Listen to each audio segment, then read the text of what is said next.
All right.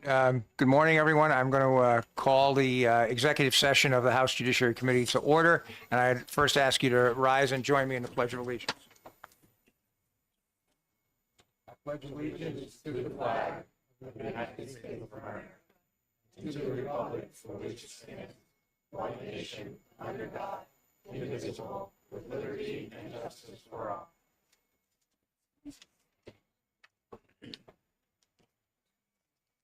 So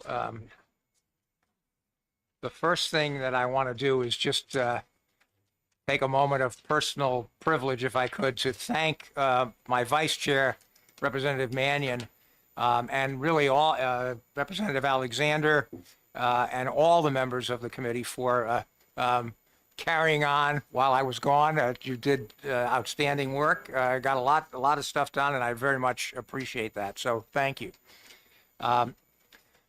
Then I want to, turning to the bills, the first, I know that there is a concern on the part of at least one of the representatives who has other commitments and is particularly concerned about our dealing with certain bills that she has a particular interest in. And I have to say, I also have a commitment later this afternoon. So for that reason, I'm going to turn to HB 148 as the first bill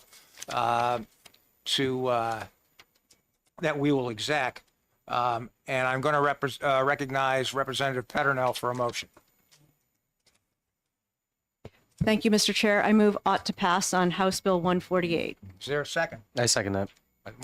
Moved by Representative Peternell, second by Representative Alexander. Representative Peternell, would you like to speak to your motion? Yes, thank you. House Bill 148 is relative to permitting classification of individuals based on biological sex under certain circumstances. And this identical bill passed both the House and the Senate as House Bill 396 in 2024. House Bill 148 acknowledges New Hampshire's fundamental commitment to treat all persons without discrimination and with equal respect and dignity.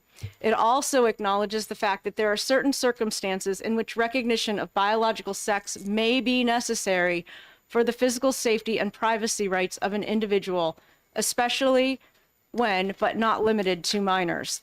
The three circumstances in which this bill permits biological sex to be utilized as a basis for classification are limited to multiple use bathrooms, athletic or sporting events of a kind where an advantage to biological males is recognized to exist, and facilities where an individual is committed involuntarily.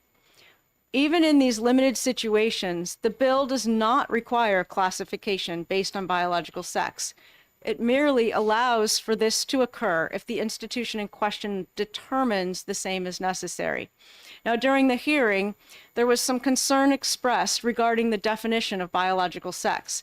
And until recently, there was really no problem or significant need to routinely define specific different characteristics of what make a person male or female.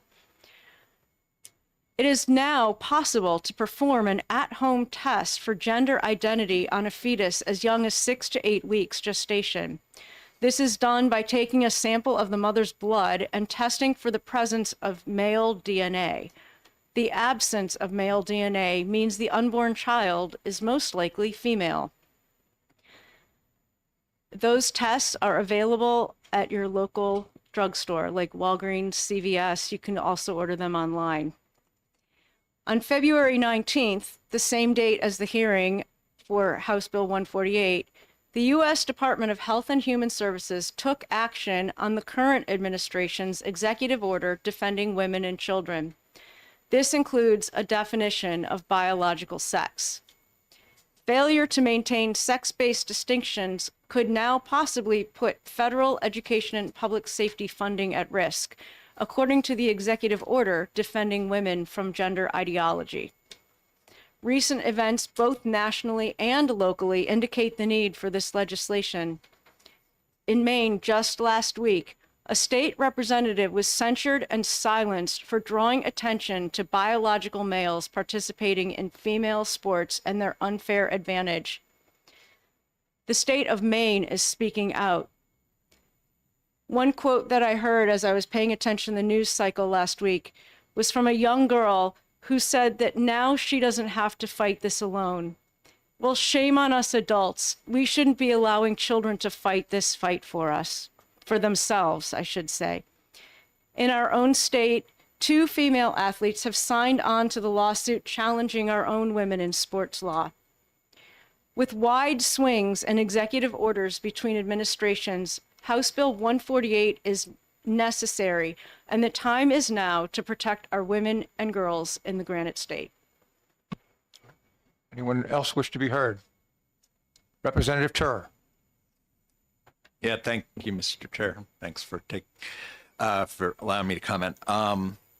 I am opposed to this bill on a number of grounds. I think I'll open up by saying, and I don't mean this offensively, it's almost legislative malpractice, it seems to me, to put a bill out that not only doesn't actually define the key terminology, which is biological sex, and thank you for clarifying what your position on it is, but it's not embodied in the bill.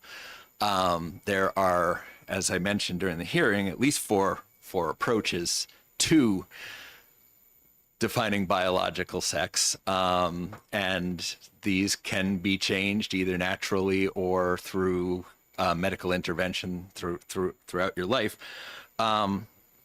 I guess what I'd like to say and hope that folks around the table will consider when voting on this is the thing that this bill intends to solve seems like it will almost be caused by this bill. And give me 1 minute to explain that. I won't go on too long. If we choose chromosomes, and by the way, there's more than 2 versions of chromosomes alone, but if we choose that, we're basically saying, you know, it's your identity, your gender, your sex at birth. There's actual history here where forcing someone to say join a sports team based on their sex at birth causes the exact problem that I think folks are trying to avoid. And that is, say in sports, hormones determine your musculature. Hormones determine your physique. There's a story from Texas where a trans youth named Mac Beggs was forced by a bill just like this to play on a women's sports team for wrestling. He was a wrestler, born a female, now a male, presents as a male, was forced to wrestle on the girls' wrestling team. He became the undefeated wrestling champion of the state of Texas for 2 years in a row. Against his will. He did not want to wrestle on the girls' team. I just want to put that out there. This does not even say you have to treat the 2 genders that way. The school across town could choose to treat it the opposite way. There's no definition in here about what we're talking about for the 2 genders, and even if we knew what we were talking about for the 2 genders, how those should be embraced. Different restaurants could choose different standards for what bathroom, and in one place you could be forced to go in one, the other place you could be forced to go in another, depending on whether it's the way you look today or it's the way you looked when you were born or some other standard. I'll set aside the privacy concerns about how anyone would actually adjudicate whether or not the person in question would or wouldn't be treated a certain way according to this. So I just hope people will pause and say, you know, do you really want your constituents calling and saying, why is a person with a beard wrestling on our girls' team? And the answer would be because of this bill, because this bill allows that. It doesn't say which way the advantage needs to run. So I will stop there, but I just want to make it really clear that I think this is dangerous, and I think this is because it lacks the integrity to actually define what it's trying to say, leaves the door wide open for discrimination in the worst possible ways. Thanks. All right. Other people, Representative Horgan.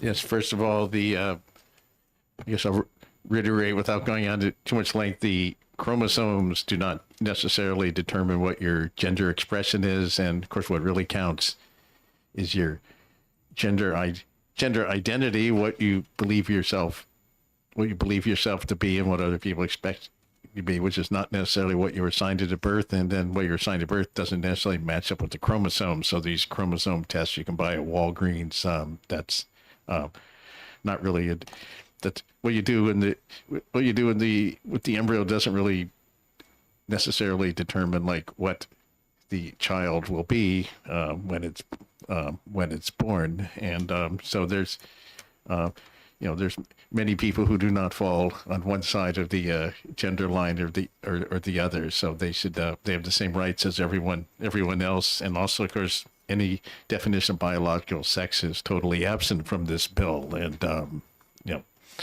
I think I asked the prime sponsor about it, and he just sort of shrugged it off, saying everybody knows what it is. Certainly a bad definition is worse than no definition at all. So I probably just think this bill is unnecessary. And, in terms of the three circumstances there, it's already, regardless of what your chromosomes are or what your gender identity expression is, it's illegal to it's illegal to assault or harass someone in any setting, including the lavatory. The prisons already have the right to and the duty to put prisoners where they're the least danger to themselves and to the other prisoners. And the sports teams can sporting competitions can and do determine the rules for who's eligible to participate. And there's only 3 cases in high school sports here in New Hampshire, and I believe all the 3 young trans women truly are women, and so the record doesn't show that any of them have an unfair advantage. Their teams have not been any more or less successful than any other team. So that's I just feel as well it's totally unnecessary. And finally, there's a reference to the Department of Health and Human Services, at the federal level. I think they're mirroring what the president's executive order was, and his executive order was very badly worded. In fact, the way I read it, and of course, I'm not necessarily I'm not necessarily an expert on genetics, but the way I read it seems like everybody in the room is female, including those of us like me who present as male and believe themselves as male. So apparently he put out an executive order, which apparently means that everybody in this room, including the men, are females. So I wouldn't go by that definition at all. So I was just, this bill feels just unnecessary, counterproductive, and should be found inexpedient to legislate. So. All right. Anyone else wish to comment? Representative Smith.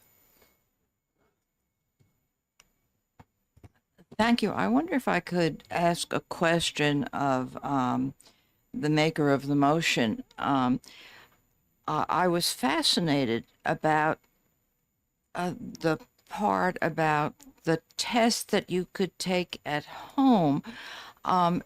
Is there a requirement for people to take that test? I'm showing my age, of course, but one of the wonderful moments was when in my 2 pregnancies, when what emerged was a surprise to me. The first was a male and the second was a female, and we had no idea until then. And I believe that there are people now who choose not to know. Is this something that's a requirement? I mean, talk about privacy and intrusion. This would be a really fun conversation to have in private. However, since we're not in private, I was stunned to find out that this test was a possibility, that you could do it at home. In fact, a friend of mine emailed me a picture of the test during the hearing on 148 2 weeks ago, and I hadn't realized that such a thing was possible, but it's quite common now for people to find out what the sex of their child is going to be through an ultrasound, typically, I thought, until I found out about this test. And then they have gender reveal parties and all kinds of things, but I miss the days, I have to say, of the surprise, like, oh, you had a girl, you have a girl, oh, you have a boy. That mystery is kind of escapes us these days. Thank you. Anyone else wish to comment? Seeing none, I think we're ready for a vote on the on HB 148. The motion is ought to pass. And I'd ask the clerk please to call the roll. Vice Chairman Mannion, Yes. Representative Alexander. Yes. Representative Tripp, Yes. Representative Andrews, Yes. Representative Kutab, Yes. Representative Perez. Yes. Clerk votes yes. Representative McFarland, Yes. Representative Gazowski, Yes. Representative Smith, Representative Horgan, No. Representative Birch, No. Representative Page, No. Representative Manos, No. Representative Turer, No. Representative Rombo, No. Representative Bergeron, No. and Chairman Lynn. Yes. 10 yeas, 8 nays. All right, so the motion carries. Representative Pertinow, may I ask you to Yes. do the report? And listen, this is going to be general. We got a lot of work to do before the crossover time, so I'm going to ask everyone to please get your reports to me by no later than 6 p.m. tonight, okay? I really need to have those. And I assume there will be a minority report? Yes, Representative Turer will be writing the All right. Charlie and Tur for the minority.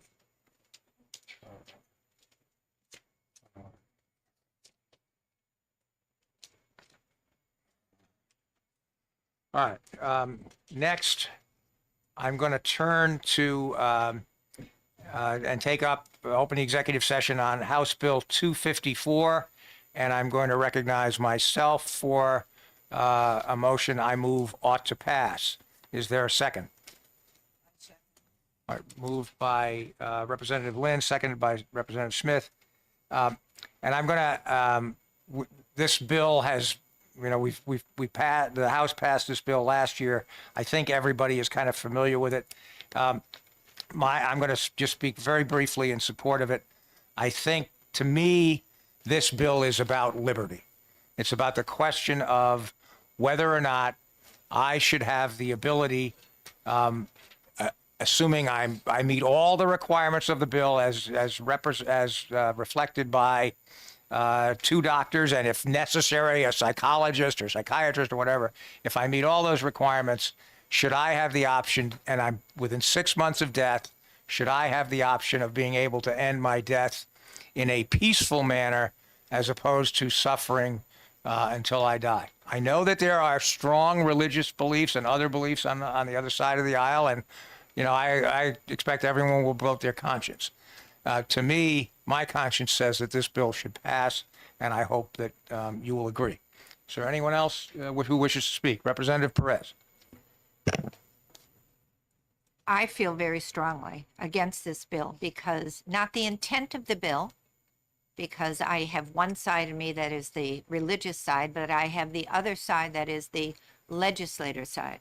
So based on the legislator side, this is a faulty bill. It is an extreme. We already have in this country that anorexics are able to get hold of, are able to utilize this. And the State Veteran Advisory Commission, which reports to the governor, 20 veteran services organizations voted unanimously to oppose this bill for its second year. Our veterans do not want this. Thank you. All right, anyone else wish to be heard? Representative Andrews. Thank you, Mr. Chair. I'm just going to make this brief. I've been around for a long time. I have seen painfully things in my family that some would say they should maybe take a pill. I just can't go there. To me, a doctor takes an oath to save life, and we're going to pass a bill where a doctor can give somebody a pill and so they can pass on. I just don't think it's right, and I will vote against this bill again like I did last year. Thank you. All right. Anyone else wish to be heard? Yes, Representative Peternell. Thank you, Mr. Chair. Yes, I am also adamantly opposed to this bill, and I won't even go into the details within the bill. However, I find the subject to be exceptionally deceptive. Every time the bill is presented, it has a different name, a different euphemism to cloud the issue. And so from the start, I find the bill to be deceptive. And at the end, where the cause of death is the underlying illness, not the ingestion of the medication that actually causes the death, that level of deception, we will never know how many people actually die this way if we don't have the truth about how people die or how they end their lives or whether or not they die naturally. I certainly cannot vote for deceptive legislation like this. Anyone else wish to be heard? So the last, I guess I do feel necessary to respond to one of the things you said, Representative Peternell, because I thought about this during the hearing when somebody made basically the argument you're making. And as I thought it through, I think one of the things that is important to understand is it is true that this bill defines someone who dies meeting the circumstances of what which I think are pretty stringent, of what the bill requires, as not being a suicide. Now, you might say, well, that's deceptive, that's a lie.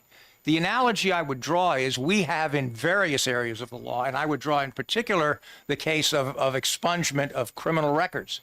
The law says that somebody who has been convicted of a crime can apply, and if they meet the requirements to have their convictions expunged, then they are no longer convicted, and they can answer questions on an employment application and all of those things to say, no, I have not been convicted. Now, you might say that's a lie. They really have been convicted. But the law has said, look, these are, in these circumstances, we think it's appropriate to allow the person to be sort of rehabilitated. I think by analogy, the same situation applies here. The law can say, if you have a terminal illness and you're within 6 months of death, and you don't really, those people don't want to die, but what they also don't want to do is to suffer in the last hours or days of their death. They want to be able to end their lives peacefully.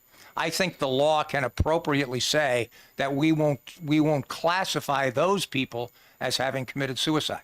So I think that's the answer to that question. Representative Perez. We're not talking about a criminal. We're talking about someone's life, literally taking their life. My biggest concern is if we justify suicide at the state level, the young people who now are between the first or second cause of death up to the age of 34 will feel that their depression is a terminal illness and feel that, well, the state says it's okay to do this, even though they're not doing it through this assisted suicide. We're justifying the taking of a human life. And our platform, I'm a Republican, our platform, this is totally 100% against it. That's not why I'm voting against it. I'm voting against the bill is faulty. We already have other people ingesting the medications and not the person who it was for. We have anorexics who are young, who are being given this. The slippery slope has started in the United States. Anyone else wish to be heard? Representative Tur. Yeah, just a couple of thoughts. Let me first talk about the death certificate issue. As someone who's worked with public health data for my whole life, it's important not to, I think, if in a law like this, allow the confusion of the cause of death, which we use to understand the changes of disease statuses in our society, with something that, if this were permitted, would be exercising a legal right that you have to prevent suffering. If we pervert this so that all of these things were to become somehow caused by the exercise of this, what would be legal right that you have, we're basically throwing out the ability to study things like changes in cancer rates and changes in mortality. So I think it's important to have a provision like this for that reason. The only other thing I'd like to say is, in terms of the underlying, I guess I'll call it, morality, I think it's important to make the distinction with medicine, and the oath you take is to do no harm first, that suicide is about ending a otherwise ongoing life. Medicine knows the difference between somebody who is living and somebody who is terminally dying. And it's not, in my mind, possible to call something suicide if the outcome in fairly short order is death. You are dying, you're not taking your life. Maybe that's a distinction that others disagree with, but I think it's an important one, and I just wanted to mention it. Thanks. Anyone else wish to be heard? Seeing none, I guess we're ready for the vote. The motion before us on HB 254 is ought to pass, and I would ask the clerk to call the roll, please. Vice Chairman Mannion. No. Representative Alexander. No. Representative Tripp. Yes. Representative Andrews. No. Representative Kutab. No. Representative Perez. No. Clerk votes no. Representative McFarland. Yes. Representative Guzovsky. No. Representative Smith. Yes. Representative Horgan. Yes. Representative Birch. Yes. Representative Page. Yes. Representative Manos. Yes. Representative Tur. Yes. Representative Rombo. Yes. Representative Bergeron. Yes. And Chairman Lynn. Yes. 11 yeas, 7 nays. I will write the majority report. Will there be a minority report? And if so, will you write it to Representative Perez? Okay. I have a question. If we only had 18 votes and there's 19 people on the committee, so was it perhaps 11 to 8? 11 to 7. There's 18. I'm sorry, 11 to 7. Oh, that makes sense. Okay, you I think you just, yeah. 11 to 7. All right. My apologies. I guess I've forgotten my 4th grade math. So All right. All right. So, then, all right, there's one more bill that we need to make sure we get done before Representative Perez and myself have to leave, but we can do that early this afternoon. So I then would now return to the order listed in the notice, and I would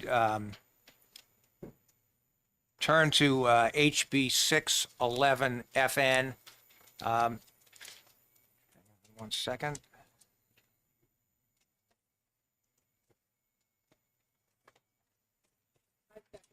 And, well, I didn't move anything yet.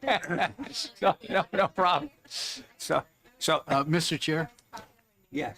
Well, wait, hang on one second. I'm going to I'm going to first recognize myself, and I'm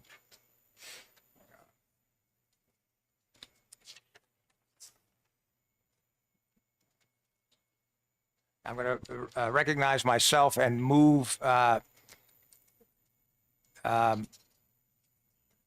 OTPA on HB 611 with amendment 2025-0638. And is there a second to that? I'll second it. All right, so Are you seconding it? Everyone seconds it. all right, everyone. All right. So, all right. So, moved by myself, seconded by Representative Kutab, and I will take a moment to speak to this. The amendment in question is a replace all amendment. It replaces the bill. The purpose of the bill, as originally drafted, would have been essentially to say that the Office of Cost Containment needs to end efforts to recoup monies that were funds that were expended to provide counsel services and related services for indigent criminal defendants or juveniles who are charged with juvenile delinquency offenses. My amendment basically replaces that entire bill with an amendment that essentially restores the law to what it was prior to the 2020 amendments to RSA 604A9. And in particular, it was those amendments passed when our friends on the other side of the aisle were in control of the legislature, that basically did a number of things. One of the things is that it said that if you were provided the services of, if you were indigent, provided the services of counsel, and you were found not guilty, the state could not attempt to recoup the funds from you. I think that is totally inappropriate, because if you or I are charged with an offense and we retain our own lawyer and we're found not guilty, we don't get to charge the state for the funds for the expenses we paid for our lawyer. I think basically, and incidentally, if you read the fiscal note to this to the original bill, it indicates that there was a huge drop-off in the amount of money that the Office of Cost Containment collected after that change in the law was made. Because the other thing that that law in 2020 did is it basically said if the judge decides that the person can't afford to pay, there's no reexamination of it. That cannot be reexamined by the Office of Cost Containment. I think it's really important that everyone understand this point.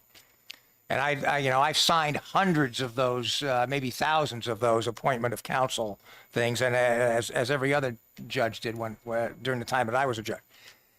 It's important to understand there is, in the judicial branch, there is no, I mean, it would be an extraordinary circumstance where there was actually any checking of whether the information contained in the financial affidavit is accurate.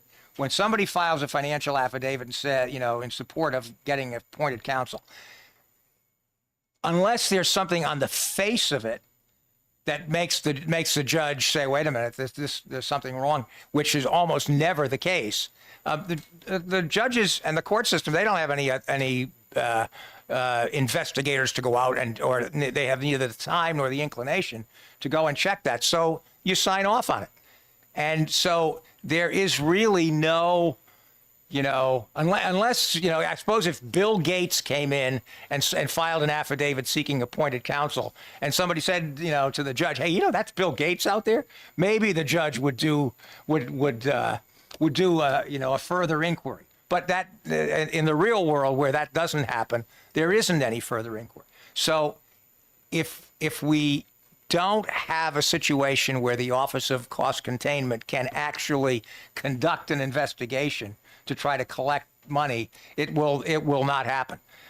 To me, the whole idea of the original bill is what is based on. I guess what I would say it's the sort of benign discrimination of low expectations.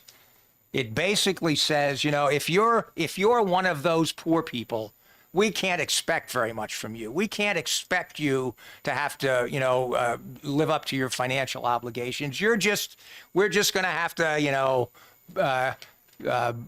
bite the bullet and pay for you, and we shouldn't expect you to have to repay, even if you have the financial ability to do that. And bear in mind, that is if the judge finds that there isn't any financial ability, or if the Office of Cost Containment finds that there isn't any financial ability, then that's fine. But it shouldn't be the case that there's just going to be sort of no inquiry into that. So I feel very strongly that the amendment is appropriate, that it will restore the law to where it was prior to 2020, when the Office of Cost Containment was actually collecting. I think it was like $1.9 million or something like that. It's a fairly significant amount of money that they were collecting. And so for those reasons, I hope you'll support the amendment. Mr. Chair. Representative Birch. Thank you. I disagree. And I want to explain what happens on a non-infrequent basis. Johnny is charged with burglary. A couple neighbors said, yeah, we think that was Johnny who was coming out of the house, and pick him out of a lineup. Johnny is charged. Johnny is indigent, fills out a form so that he can get what the Constitution guarantees him, which is a lawyer. Unfortunately, he sits in jail for bail reasons. And weeks go by, months go by, and someone else is picked up on some similar burglaries. And that person confesses to the other burglaries and confesses to the charge for which Johnny's been sitting in jail. So Johnny comes back into court with his court-appointed lawyer, and the judge issues an apology on behalf of the state and says, we're really sorry. We know your life's been turned upside down. We know that your kid's now been investigated by social services. We know all the horrors that have gone on to you. We can't repair them, but we feel bad about it. And by the way, on the way out, here's a bill for $4,000. Now, we know you have no money, but we have a mechanism where we will dun you for the money based on our guess as to your future ability to pay. So not only has the state ruined your life, not as only has the state said it was wrong what happened, but we're going to bill you for what we did. And we're going to dun you. And every time you change your address for the next 6 years or whatever, you better tell us, because you're required by law to do so. And et cetera, et cetera. If we reach the point now where we are saying to a totally innocent Granite Stater who has done nothing wrong, who got caught up in the system, and saying, who availed himself or herself of a right guaranteed by the U.S. Constitution, and we're going to say, who cares that you are innocent? We are above you. We are the government. We are going to bill you for what we did to you. And I just think at a very, very fundamental level of who we are at Granite Staters, as Granite Staters, that is fundamentally wrong. And by the way, we will do that to children too, who are charged with delinquency and found, oh, they weren't delinquent. And that kid, that child, is going to be dunned until he or she reaches the age of majority. There's something I just think, when we look at ourselves and say, is this the kind of society that we want? I hope people, vote against this amendment. Anyone else wish to be heard? Representative Smith. Thank you, Mr. Chair. I do want to begin by saying that I hope you didn't mean to speak authoritatively on the motives of those people who acted 5 years ago to change the existing law when you announced why those people in support of the change reached that decision. I was somewhat unnerved by the possibility that you were deciding why we had made that decision. I also noted that you referred to who was in charge by political party. As you well know, I have problems talking about Republicans and Democrats as if we're different species. If I remember correctly, the governor of the state of New Hampshire at that point was in fact a Republican, but perhaps my memory is wrong. So those are 2 points that I want to make about your opening statement. The next point, and this won't surprise you, I've often joked about the fact that you can take a girl out of finance, but you can't take finance out of the girl. And you talked about the revenue that came in before the change was made. What you didn't talk about is how much it cost the state of New Hampshire to collect whatever it was they collected. So even if one assumes that what they collected was appropriate, nonetheless, it cost the state more to collect that money than the revenue that came in. And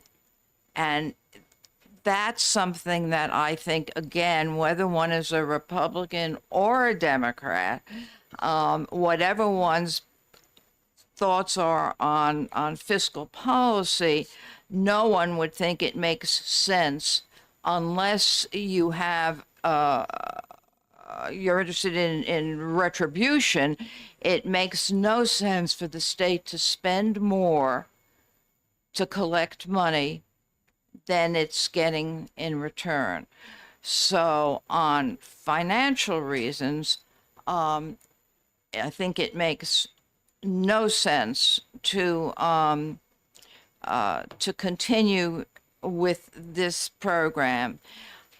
If in fact your amendment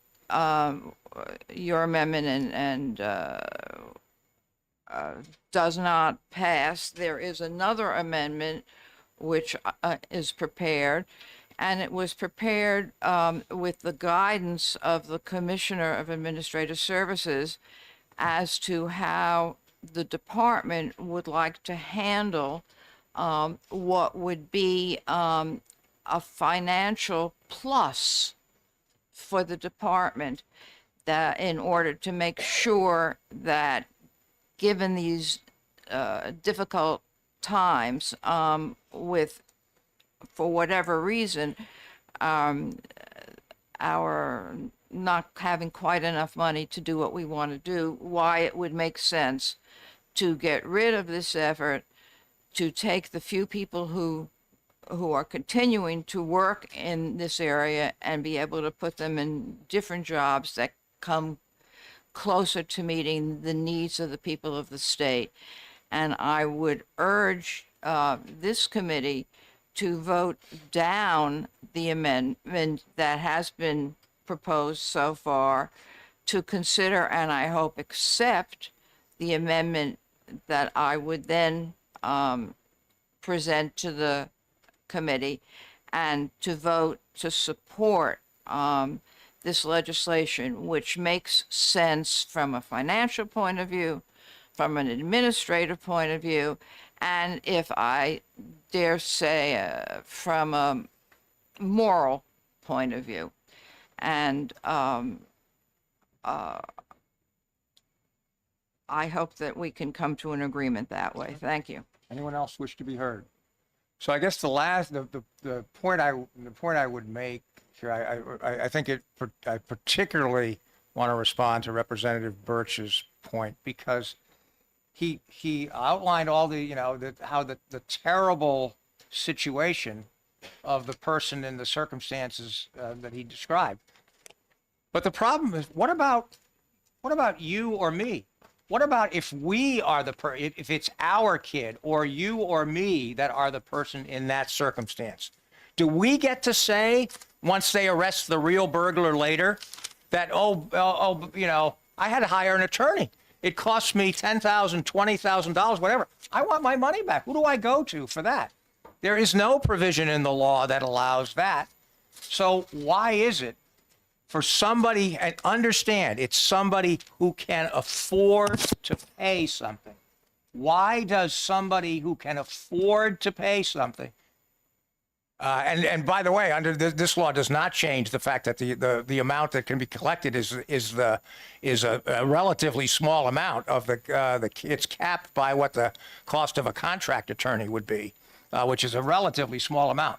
But why does a person who can afford to pay that amount, either all at once or over time or whatever, why do they get a pass on that when you or I, who are presumably would be charged much more in the private market, we don't get to get our money back if we were found not guilty? Again, I go back to the issue that this is the sort of benign discrimination of low expectations that, it's just sort of those poor people or people that don't fit into sort of our class.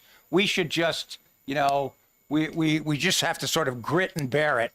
We shouldn't expect them to be required to pay for what is otherwise their responsibility. It's the same. I have to say, on a broader perspective, it's the same thing in so many areas that where there's I think a fundamental philosophical disagreement. I would say, why should people, for example, young unmarried, without children, men or women who are capable of working, why should they be eligible to get Medicaid or not have to pay for it? But some people say, oh, no, it'll be too much of a hassle to require them to do it, that kind of thing. The question, it seems to me, is how much do we want to socialize the provision of services? And I say, in this area, we should not do that. Mr. Chair. Mr. Chair. Yeah. Yes, Representative Birch. I think there are distinctions that need to be made. When you or I choose to hire an attorney, that's a choice we make. That's we can negotiate the price. We can have an uncle do it for us, whatever it is. We're talking here about children and indigent adults who have a constitutional right. And what we're talking about is making children and adults pay for a constitutional right. We're not talking about that in the context of adults at all. You mean I don't have, if I can afford to pay for a lawyer, I don't have a constitutional right to have a lawyer? Of course You I have a do. constitutional right to have a lawyer, but there's no requirement that a lawyer be assigned. Okay. The state does not have to do that. And your general argument, yeah, I think there probably is a philosophic distinction. I'm reminded of, was it Tale of Two Cities or whatever, that makes it clear that the rich and the poor have the right to sleep under bridges equally. That may be true, but I'm not sure how that addresses the issue of we're talking about people with no money who are dragged into a system for no bad acts of their own, and whether we feel right as a society that the state wants their money that we have determined already that they do not have. So I think you're comparing apples and oranges. All right, Representative Smith. Thank you. Mr. Chair, you are entitled to your opinion, as each of us is entitled to our opinion, but none of us is entitled to make up our own facts. And I would ask you if you could, to support your argument of bringing Medicaid in to the issue, if you could tell us, in fact, who receives Medicaid in this state, what the age is of those people who receive Medicaid, what the eligibility is of those people who receive Medicaid. And I believe that the facts will show that we're not talking here about able-bodied adults who are just choosing to sit at home and read romance novels and eat bonbons and receive Medicaid. That's not who's receiving Medicaid. So your opinion, I have no problem with, but the facts I do. Thank you. Well, again, I'm sorry, Representative Oregon. I just want to point out the fiscal note indicates that where the state is spending about $754,000 to collect $640,000 in 416. So it seems to me we're keeping the OCC. We're losing. The OCC is losing money. So I think this is a not a good business proposition. Keeping this open. So it's not worth spending $750,000 to collect six. We're better off. We can save $110,000 by just eliminating the office. So I think the OCC should go the way of the penny and the nickel. So we should. It's time to get rid of it. So thanks. Any other comments? Seeing none, are we ready for? Oh, I'm sorry, Representative McFarland. Thank you, Mr. Speaker. If I may, Mr. Speaker, I would just inquire of Representative Birch, even if I were inclined to agree with any of the arguments that he set forward, why then would I think that it is more or less unfair for that indigent defendant who was not convicted than the one who was convicted? What you're essentially suggesting, it seems to me, is that not only are you, as Representative Lynn said, talks about setting the rights of the indigent defendants aside from the rights of everyone else, but you are suggesting that this should now be part of the punishment. Thank you for asking. I tried in this portion of the discussion to talk about the amendment. And a core part of the amendment is to remove the distinction between adding the requirement to pay for non-convicted people. So I tried to address that. I am in favor of the overall bill. I'm a co-sponsor, and the amendment by Representative Smith that ends the practice, whether the person was guilty or not, mostly for the point of view that in the frugal state of our economy, spending, and this I practiced in Vermont. Vermont came to this conclusion 20 years ago that it made no sense to spend more money trying to collect than you collect. And that's just a simple, concept of good government. But my argument here was really basically on the amendment itself. Thank you. All right. Anyone else? All right. I think then we're ready for. Given the state of the debate, I think it would make sense to have a roll call vote on the amendment. So we're voting on Amendment 2025-0638H to HB 611. This is a vote on the amendment only, and I would ask the clerk to call the roll, please. Vice Chairman Mannion, Yes. Representative Alexander, Yes. Representative Tripp, Yes. Representative Andrews, Yes. Representative Kutab, Yes. Representative Perez. Yes. Clerk votes yes. Representative McFarland, Yes. Representative Guzovsky, Yes.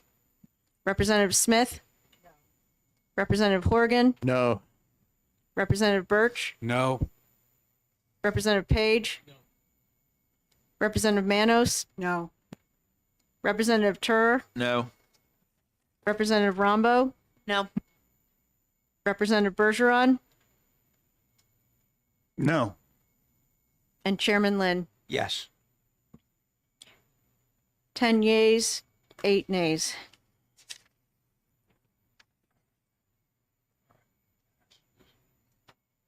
All right.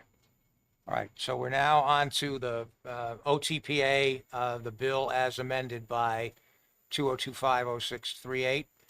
Anyone that want to have anything further to say? Chair, I also have an amendment. Ah, and, okay. I would like to introduce my amendment and ask the committee to go for it. Everyone on the committee has received a copy of this, but I'm going to pass out now a hard copy.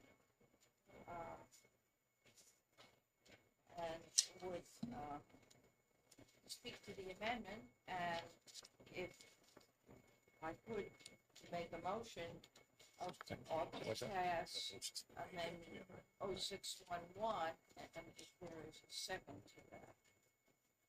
So, Point of order. yes. I haven't received a copy of 0611H. Everyone should have received it in, on their email account. That was sent, last week, and here's a hard copy coming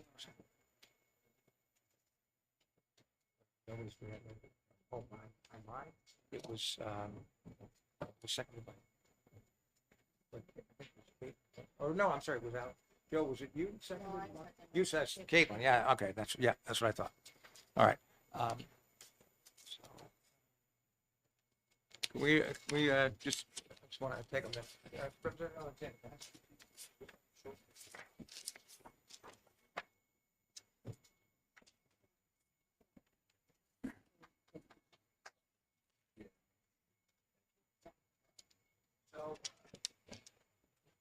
I- Representative Smith has amendment 2025-0611H. I take it you so move that amendment. I saw. Is there a second? Second. So it's moved by Representative Smith, seconded by Representative Birch. All right, and Representative Smith, would you like to speak to your amendment? To my amendment, for those of us who were present when the bill was heard by the committee, there was a discussion, and during that discussion, the Commissioner of Administrative Services raised some issues and asked that the committee consider accepting certain procedures that would be necessary to make what was the original bill come to fruition in the most effective and responsible way. And on the basis of that, an amendment was prepared, and that is 0611. It is totally a convenient that the amendment number is actually the same as the bill number, which I think shows that somewhere in the ether this was a good match, and that can't blame me for digging deep on this, and all that this does is make an efficient, smooth operation for the Department of Administrative Services. And if you were to accept this amendment, I believe what would happen is it would, as the second amendment's another good term here. As a second amendment, it would replace, in this case, the First Amendment, but only in a limited way. And it would mean that we would then vote on this and then vote on the bill as amended by 611. Anyone else wish to be heard on the amendment by Representative Smith? So I guess what I would just say basically is, I mean, I think it's obvious that this amendment was designed to go along with the original bill. We've now replaced the bill with the amendment we've just voted on. So I would urge the body to reject this amendment so that we can then proceed to the main bill, to a vote on the main bill with the amendment we've already approved. Anyone else wish to be heard? All right, so I'd ask the clerk then to call the roll, please, on Amendment 2025-0611H. Vice Chairman Mannion, No. Representative Alexander, No. Representative Tripp, No. Representative Andrus, No. Representative Kutab, No. Representative Perez, No. clerk votes no. Representative McFarland, No. Representative Gazowski, No. Representative Smith, Yes. Representative Horrigan, Yes. Representative Birch, Yes. Representative Page, Yes. Representative Manos, Yes. Representative Tur, Yes. Representative Rombo, Yes. Representative Bergeron, Yes. and Chairman Lynn. No. 8 yeas, 10 nays. All right, so the motion fails. All right, we're now back to the main motion, OTPA on the bill with Amendment 2025-0638. Anyone wish to be heard before we call the roll? All right, so then I'd ask the clerk to please call the roll on the OTPA on the bill with Amendment 0638H.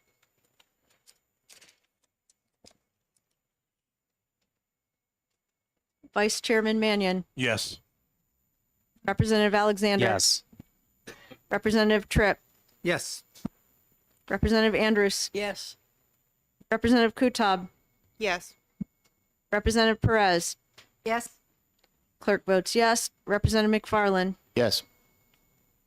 Representative Gazowski, Yes. Representative Smith, No. Representative Horrigan, No. Representative Birch, No. Representative Page, No. Representative Manos, No. Representative Tur, No. Representative Rombo, No. Representative Bergeron, No. and Chairman Lynn. Yes. 10 yeas, 8 nays. So the motion passes. All right. So I will write the report for the majority. Who will write the report? I will write the report for the minority, and it will be OTPA with amendment 611. Okay.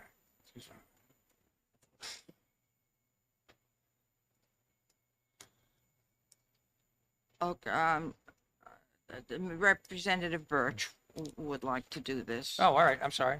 No, you're not sorry. I mean, you can be sorry. I mean, it's not, you didn't do anything wrong.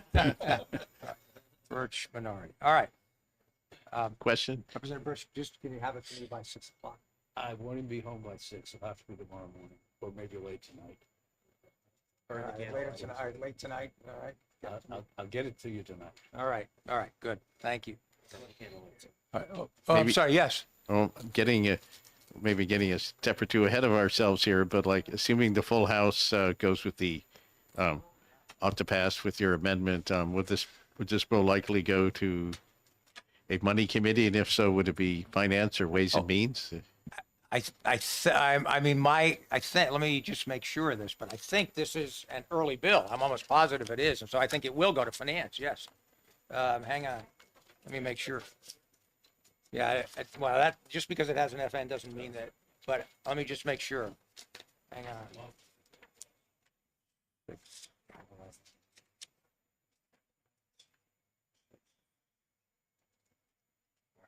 Yeah, 611 is an early bill, so it will go to finance. Okay, thanks. All right. All right. Mr. Chair, if I could just thank the Commissioner of the Department of Administrative Services and the Deputy for taking time out of their busy schedule to be here and to observe. I obviously am not going to ask them to speak to what we've done because they certainly would not likely say anything, but I do appreciate the fact that they were here and assume that they will be there when finance decides what to do with the department's budget. All right. Yes. Thank you. Thank you for being here. All right. Next, I would like to turn to HB 615. And I'm going to, hang on.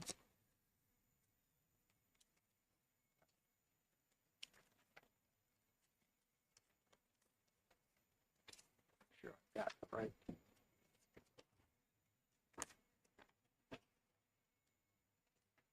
All right.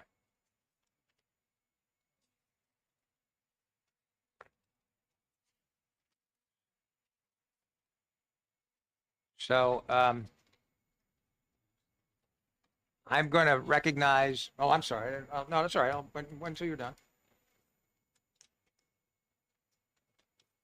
I'm going to, again, recognize myself, and I would move OTPA on House Bill 615 FN with amendment 2025-0320 H. And I'd ask, is there a second? I second that. All right, so it's moved by Representative Lynn, seconded by Representative Perez. And if I could speak to the amendment first. The amendment basically makes, for lack of a better term, sort of technical changes to the language that make basically clarify the terms of the original bill. I don't really, for example, there's a more clear reference in to the circumstances in which an innocent owner would not have property forfeited. The amendment clarifies that language to some extent. And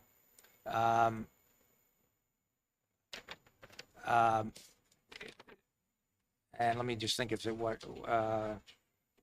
There's also a provision that makes it clear that if a person if a person has an interest in property that is subject to seizure or to forfeiture, but is not the defendant, the amendment makes it clear that if that person loses in the trial court, the person can take an appeal to a higher court in accordance with the state's in accordance with the rules of the court or the state rules, state statutes that may deal with appeals in civil cases.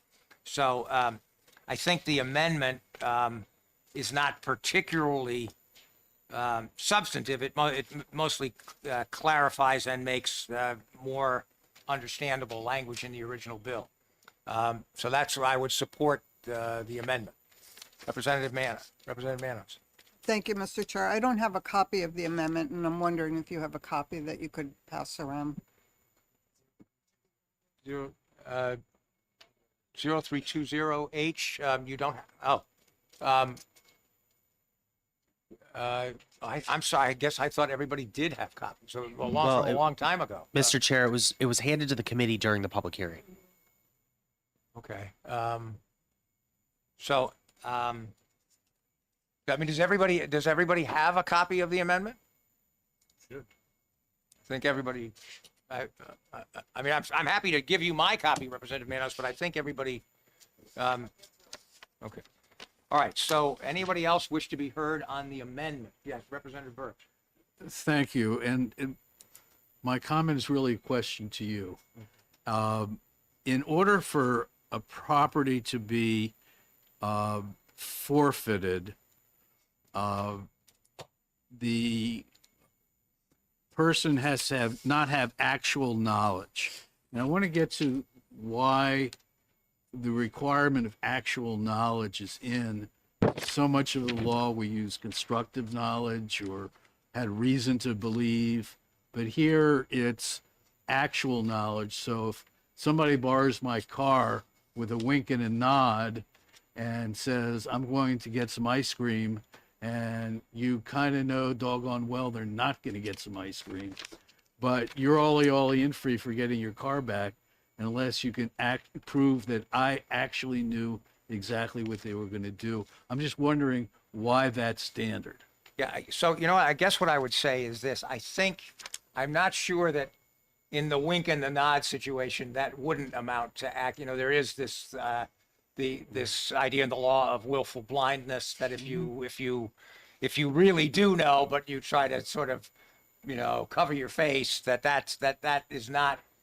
would not undercut there being actual knowledge. But the broader issue is, I think the whole idea of this bill was to make forfeiture proceedings more, for lack of a better term, more onerous for the state to sustain forfeitures. It was designed to be a sort of defendant and property owner friendly bill to make the law more, you know, more hospitable to people whose property is subject to forfeiture. And I think it's in that spirit that language was included. There, you know, for example,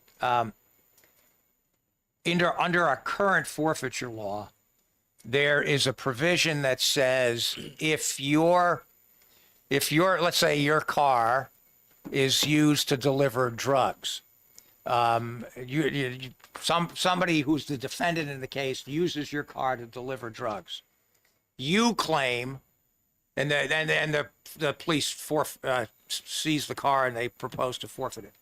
You claim, I didn't know. I didn't know. You know, I didn't know that my friend John Smith, who delivered the drugs, was going to use it to deliver drugs.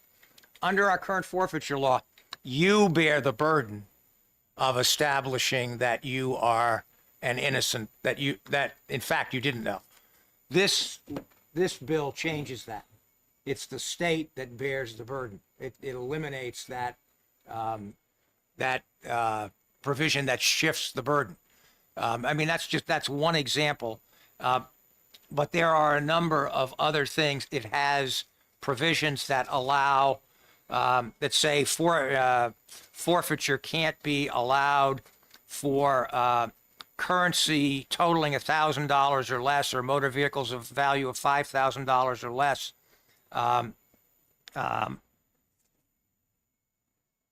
Basically to sort of, and again, I assume that part of the issue there, that what we're getting at there is if somebody's going to be charged with a crime and they're going to be facing the penalties of the drug offenses, which can themselves be particularly serious, that if it's a relatively small amount of property or money, that the state shouldn't be allowed to proceed with the forfeiture.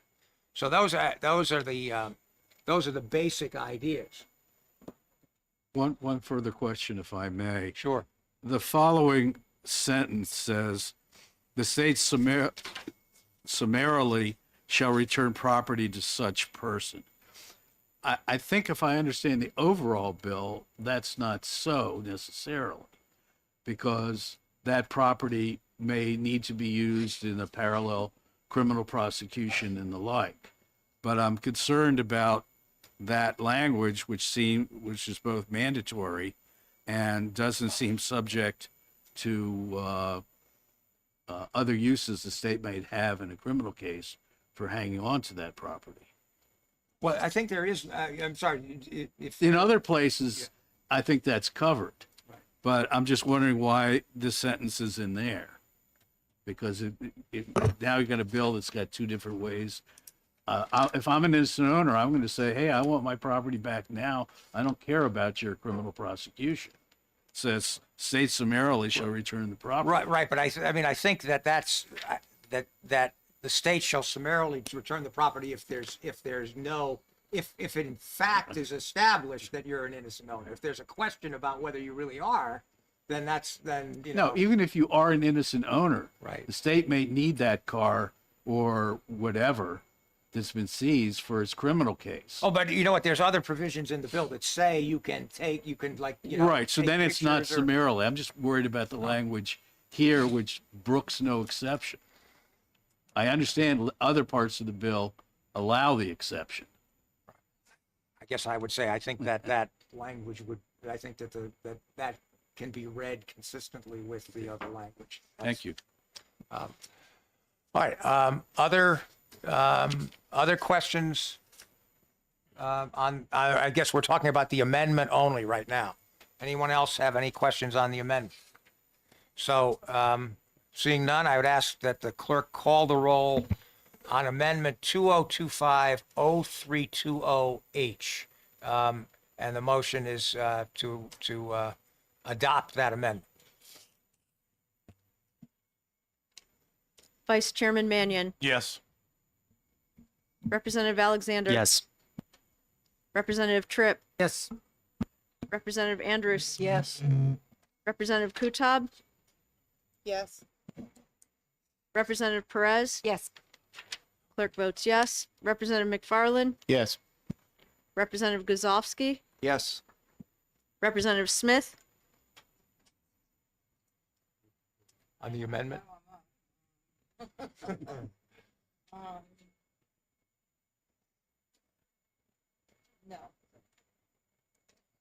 Representative Horrigan, No.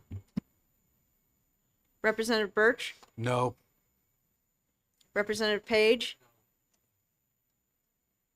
Representative Manos, No.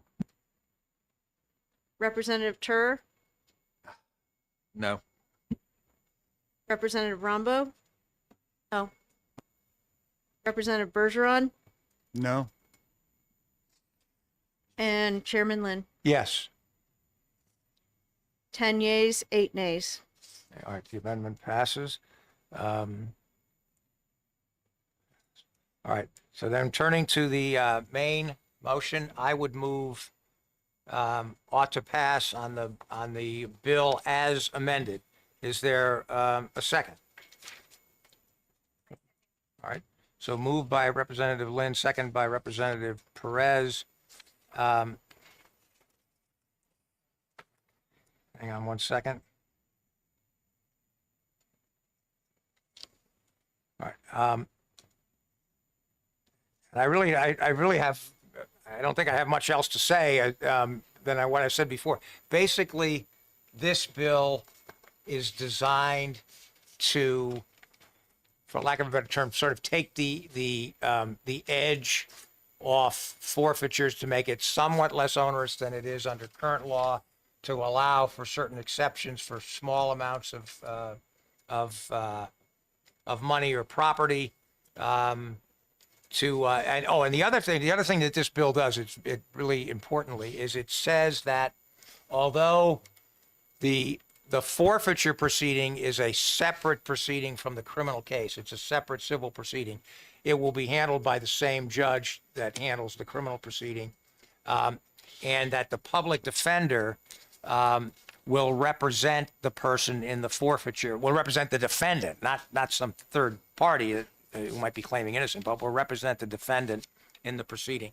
So it's basically designed, as I said before, to make forfeiture proceedings somewhat less onerous, somewhat more favorable to either the defendant or a person whose property is being subject to forfeiture. I think it makes sense to do that, and that's why I support it. Anyone else wish to be heard? All right, seeing none, I'd ask the clerk then to call the roll. Vice Chairman Mannion, No. Representative Alexander, Oh, Representative Tripp, Yes. Representative Andrus, No. Representative Kutab, No. Representative Perez. No. Didn't she move up? I did. Yes. Thank you.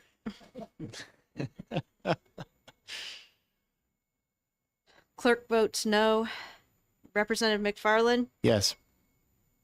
Representative Guzovsky, No. Representative Smith. No. Representative Horgan, No. Representative Birch, No. Representative Page, no. Representative Manos, No. Representative Tur, No. Representative Rombo, No. Representative Bergeron, No. and Chairman Lynn. Yes. 4 yeas, 14 nays.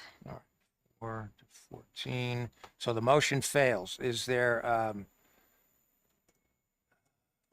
TPA fails. All right, is there another motion? Yes. Oh, go ahead. You can go ahead.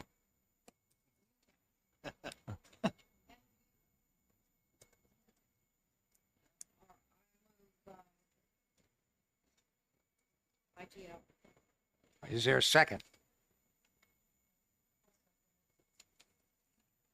All right, so, all right, so.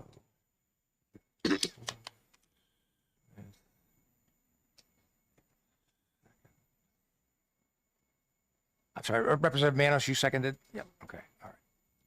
All right, so it's been moved by Representative Smith, seconded by Representative Manos to ITL. Anybody wish to be heard further on the bill?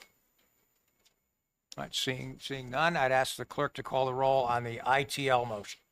Representative Mannion, Yes. Representative Alexander, Yes. Representative Tripp, Yes. Representative Andrus, Yes. Representative Kutab, Yes. Representative Perez, No. clerk votes yes. Representative McFarland, No. Representative Guzovsky, Yes. Representative Smith, Yes. Representative Horgan, Yeah, yes. Representative Birch, Yes. Representative Page, Yes. Representative Manos, Yes. Representative Tur, Yes. Representative Rombo, Yes. Representative Bergeron, Yes. and Chairman Lynn. No. 15 yeas and 3 nays. Did I do that correct? 15 to 3, I think that, I Or think did that's I right. miss somebody? Did I do? Okay. Pass. All right. All right. All right, so who's going to write the majority report? Representative Alexander is quite amused by the fact that I'm now going to have to say I will. All right. Smith for the majority. All right. And I guess what I would say is this. Although I am a co-sponsor of this bill, Representative McGuire is the main person. So if there's going to be a minority report, it will be written by Representative McGuire, and I will let you know whether that will happen or not. Mr. Chair, I don't think. Yeah, he's not a member. Oh, I'm sorry, he has to be on the committee. Okay. Could Well, we just he may- put this on he may- consent? he may- right, right. Could He we may- just put this on consent? and not write a report? There's only 3. No, I don't want to. I don't want to do that. I would object to it. So I will write, quote unquote, the minority. You know, it could just with a vote of 15 to 3, you could yeah. just let it go. That's and true. You wouldn't have to do that. That's true. Yeah, no, I hear you. You can decide since you're in charge. Right. I think I will. I think I probably will write a minority report. All right. All right. All right. So that takes care of 6:15. All right. Next, I'm gonna. Oh, I'm sorry. You know what? We're gonna take a like a 10-minute break for necessities that need to happen. So. Or we could say, well, I don't know. What do people think? You want to take a lunch break or keep going? I'd say let's take a. Lunch break now. Come back early. I think let's take 10 minutes or so and come back and let's just finish it up. 'Cause we have other things to do. Finish everything up? Finish. Yeah. We have 1, 2, 3, 4, 5, 6, Yeah, but 7, I think I 8, think many of them are going to be. 9. Wait a minute. No, we have one. Well, yeah. Be home early, you get your report too. Right.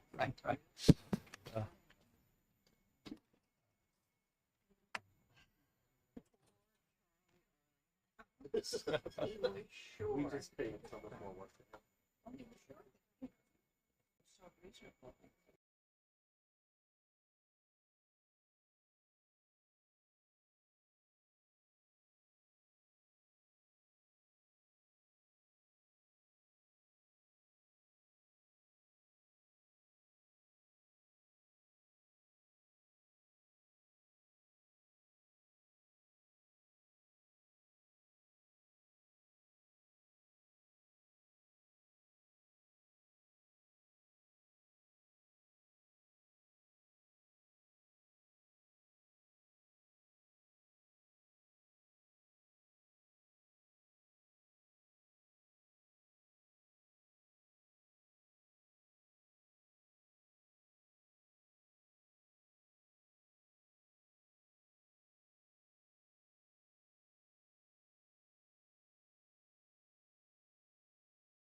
All right, I'm going to call the committee back to order, and I'm going to next take up for the executive session CACR 6, and I would recognize Representative McFarland for a motion. I move it ought to pass. Is there a second? I'll second. All right, Representative McFarland, do you wish to speak to your motion? I'll speak briefly. I know we're in a hurry to get through here, and I think we've already discussed the issues in the hearing, but I do believe that it's appropriate for us to recognize the right to keep and bear computers and to use them in general purpose ways, including for encryption. So I'm supportive of this motion. All right. Anyone else wish to be heard? Nice. Yes, Representative Birch. Thank you, Mr. Chair. CACR 6. Yeah. Okay. Yes, yeah, absolutely. I have two problems with the bill, small and large. The bill itself has the CACR itself has two sentences. One, the right to freely use, etc., shall not be infringed, which seems to be an absolute. But then the second sentence says you can infringe under laws and regulations if they are considered reasonable, whatever that word means. So we have a first sentence that is not consistent with the second sentence. But let's put that aside a bit. My concern about the CACR is the potential misuse of the CACR by people who commit crimes, serious crimes, through the use of computers. So we can talk about, if we like, pedophiles who commit horrible crimes against children by use of computers. But according to this CACR, their right to use that computer shall not be infringed. So you get somebody arrested for, let's say, interstate crime against children. We have a whole division in this state that deals with that. That person is arrested in New Hampshire for using a computer to improperly associate with children, and they're charged. The judge normally now would restrict as a bail condition that person's use of a computer. Now a judge under this CACR, if passed, presumably would not be able to do so. And that's not a good thing, in my mind. Secondly, we had a fairly famous person in Keene who did romance scams to the tune of millions of dollars using computers, bitcoins, and the like. He's now sitting in federal prison. Now, I am sure as a condition of his sentence that he is barred for certain usage of a computer during his prison sentence. I would think if he were incarcerated in New Hampshire, that the right of individuals to freely use computational resources would allow him to continue doing whatever scams and the like that he would want to do. So I think I would have a hard time explaining to my constituents why I would like New Hampshire to be a place where all the pedophiles can feel comfortable coming here and plying their business, or why people who have been, let's say, convicted in other states and barred from certain uses of computers can feel comfortable moving to New Hampshire and continuing to do whatever got them barred from using computers in other states. So while I like the general idea, I think this constitutional amendment is not ready for prime time. Mr. Speaker, may I respond to those points? Yeah, let me just ask, anybody else wish to be heard? All right. No, Representative McFarland, go ahead. Thank you. So, Mr. Speaker, first of all, to Representative Birch's point about the language of the proposed constitutional amendment itself, I don't think that the language is perfect. For example, I am not a fan of split infinitives, and I would quite like to amend it so that instead of saying to freely access, it says freely to access. However, I think it is good enough for the purpose, and you make the point, or Representative Birch rather makes the point, that the second sentence, in his view, is in conflict with the first, and I suggest to the committee that that is not the case. The first sentence is a broad statement as to the right, and the second statement is a slightly narrower statement which in no way conflicts with the first. It does not say that it would be appropriate to burden that right. It merely makes it abundantly clear that one of the effects of this constitutional amendment should be that there would be no law or regulation that unreasonably burdens the right. If I make comparison to the Second Amendment, I have not heard any of the most strong and ardent Second Amendment supporters suggest that it is appropriate that incarcerated prisoners should be allowed to roam the jails and roam the prisons with loaded AK-47s. So I think if we're going to be serious about this, and if you want me to come to your second point about this supposed parade of pedophiles that are going to come to the state, we need to be realistic that reasonable restrictions exist upon other constitutionally protected freedoms, and that this one ultimately should be no different. What we have, however, seen, both in this state and in this nation, is not merely, as the bill sponsor talked about, actions by, for example, the Biden administration against people who would potentially have a large amount of compute for AI purposes or be doing it in a way that is not considered sufficiently green. But we have seen a history of other attempts to block and thwart the free use of computers and the free use of secure encryption. So for those reasons, I would urge the committee to support the bill. All right. Anyone else wish to be heard? I'm sorry. Representative Horgan, do you want to speak? Oh, yes, I do. Yes. Okay. First of all, I'm glad the member from Orange brought up the Second Amendment, because that language, I think, is problematic. So it's been misinterpreted, not so much by the courts, but by individuals of political sphere like us, to be that, I guess there maybe, unless you're a prisoner incarcerated, some people think the Second Amendment says you're supposed to be able to have a gun anywhere for any purpose. And as somebody uses computers a lot, that would be kind of cool if I could use my computer any way I wanted, anyway, for any purpose, and somebody doesn't like what I'm doing with the computer, they can just go stuff it. So that's kind of appealing, but still the language, I think, is problematic. He mentioned the Biden administration, who, of course, are no longer in power, and supposedly certain use of AI are insufficiently green. That's a pretty legitimate concern, aside from just certain AI technologies. Well, they're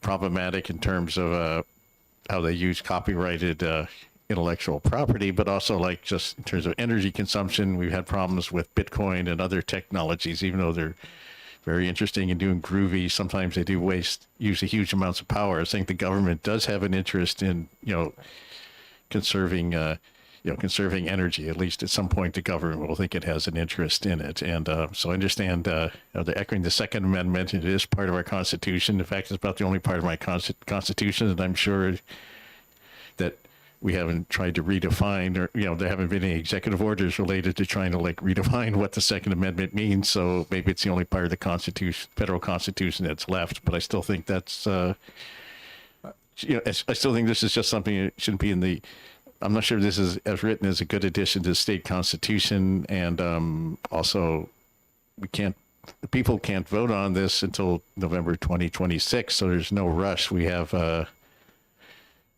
plenty, we have lots of other things to do, but we have plenty of time to retain this bill and try to come up with more acceptable language. Although I'm personally, even if you reword this, I don't think this is something that needs to be in the state constitution. And certainly I certainly was sympathetic, by the way, to what the Biden administration is concerned about AI not being green enough, even though, it's a very interesting, even though in some ways a lot of that technology is very interesting, but We seem to be getting a little bit off the topic. well, I'm just responding to what he said, but I think the main thing is, I think everybody seems to agree that there's problems with the language. Nobody's really enthusiastic about putting the state constitution. So I don't think, if the point is to do something about this, we can probably think about this some more and consider it. Bring something to the floor next year. We don't have to do it this year, since the people can't vote on it until next year anyway. So there's no hurry. So. All right. Anyone else wish to be heard? Representative Tur and then Representative Birch. Yeah, thank you. I think, being that this is a constitutional amendment proposition, it raises to a different level sort of the degree to which we have to focus on what the underlying threat that we're basically worried about to our rights is. And listening to the bill's sponsor, he referred to, essentially a federal requirement to register certain services. To my understanding, that does not require or allow any sort of restriction about it. It's just a registration process. And we didn't really hear any examples in the hearing of anyone's ability to use computational services being spelled out in any sort of functional way. It feels like the minimum bar before we start putting a constitutional amendment before the citizens of the state would be to basically establish a real threat. And then, if we get past that hurdle, the language here to me seems fairly wide open and undefined. There's no guardrails on this. It basically freely access, use, and employ computational resources. Does not in any way define. It seems to undermine the basic concepts around network security, around network governance and ownership. It feels like there could be big unintended consequences if someone could basically say any restriction on their ability to compute could be interpreted as a violation of the state constitution. So I do not support this. So is there anyone, Representative Birch, I know you wanted to speak. Is there any, you've spoken before, so I'm not going to stop you from speaking, but I just want to see before we get to you if there's anyone else who wants you to speak. Yeah. All right, go ahead. I got it. Two thoughts, and I'd like to address my friend from across the aisle. Am I correct in assuming that from what you said, the language shall not be infringed doesn't really mean shall not be infringed? It's subject to all kinds of other things that you talked about. And I'm concerned that we've had decades upon decades, if not centuries, of litigation in the Second Amendment world about that unfortunate language, whether you're on one side of the issue or the other. So if you agree that shall not be infringed doesn't really mean shall not be infringed, but will be subject to endless litigation. Am I understanding you correctly?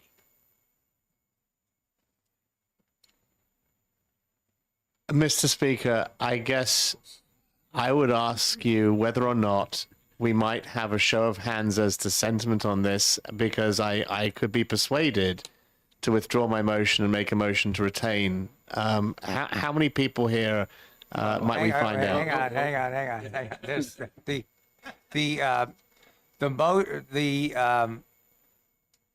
all right, that's a fair point. How many, the motion has been ought to pass.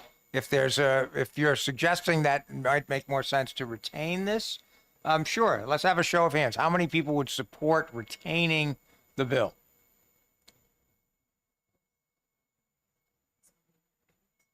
Okay. How about OTP? What's that? How many people would support OTP? I'm sorry. I was just wondering how many people would support OTP. Oh, how many people would oppose retain? All right. So you want to withdraw your motion? I was just trying to assess, Mr. Chairman, how many people might be in support of the original OTP motion. It seems that there may not be a plurality. No. We didn't. You didn't ask the question. If you want to know how many people would support on a straw vote, how many people would support OTP? I Exactly. think that's a different question. That's the question I was How many attempting people to would ask. support OTP? All right. So it, All right. it appears that we would not have a majority to do that.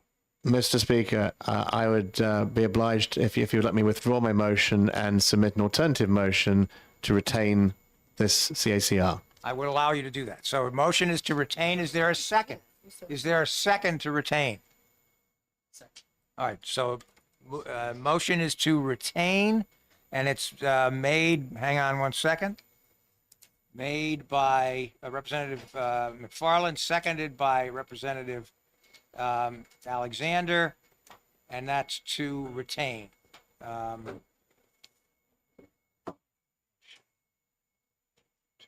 All right. Anybody wish to say anything further about it? All right, then I'll, Representative Manos. I just have a question. If retain fails, will we get to ITL? If retain fails, it depends on what motion is made next. All right, so the motion before us is the motion to retain CACR 6. I'd ask the clerk to please call the roll. Vice Chairman Mannion, Yes. Representative Alexander, Yes. Representative Tripp, Yes. Representative Andrews, Yes. Representative Kutab, Yes. Representative Perez. Clerk votes yes. Representative McFarland, Yes. Representative Guzovsky, Yes. Representative Smith, Representative Horrigan, Yes. Representative Birch, Yes. Representative Page, Representative Manos, Yes. Representative Tur, Yes. Representative Rombo, Yes. Representative Bergeron, Yes. and Chairman Lynn. Yes. 18 yeas, 0 nays. All right. And no one has to write a report, right? All right. So I'm going to turn now to take up CACR 7, and the chair recognizes Representative Rombo for a motion.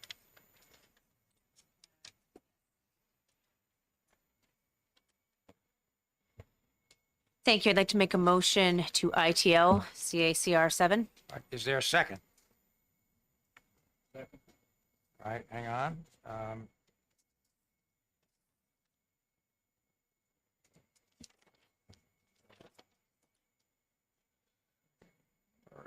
All right, Representative Rombo, do you wish to speak to your motion? Just briefly, yes. We understood from testimony in the hearing that with regard to criminal standards, this would simply, it's already in law, the presumption of innocence, and would upend entirely the standard for civil proceedings and proof beyond reasonable doubt. Thank you. And so we just didn't hear any need, to my opinion, we did not hear any need in the hearing to make this sort of change. All right, anyone else wish to be heard? I guess I would say I think I agree with you completely on your view on this. All right, so I guess we're ready to call the roll. The motion is on CACR 7 ITL, and I'd ask the clerk to please call the roll. Vice Chairman Mannion, Yes. Representative Alexander, Yes. Representative Tripp, Yes. Representative Andrews, Yes. Representative Kutab, No. Representative Perez. Clerk votes yes. Representative McFarland, No.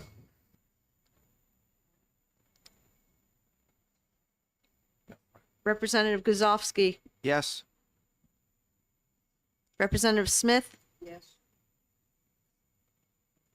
Representative Horrigan, Yes. Representative Birch, Yes. Representative Page, Yes. Representative Manos, Yes. Representative Tur, Yes. Representative Rombo, Yes. Representative Bergeron, Yes. and Chairman Lynn. Yes. 16 yeas, 2 nays. Passes. All right. So Representative Rombo, can I ask you to write the report? All right. And wish. Well, that's what I was going to ask. And this, anyone object to this going on consent? Seeing none, it can be on consent. All right. Next, HB 88. On.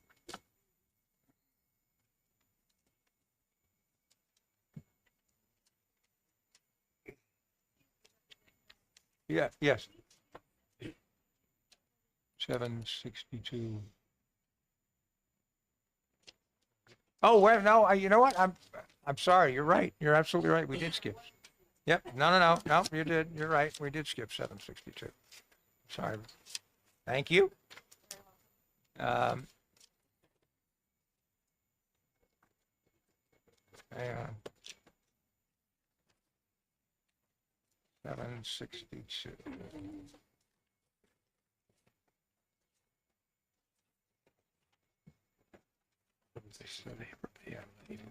Yeah, I'll do 7. We'll do 762.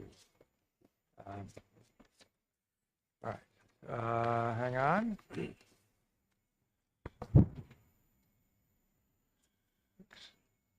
Yeah, let me just find. 762. Where did I put that?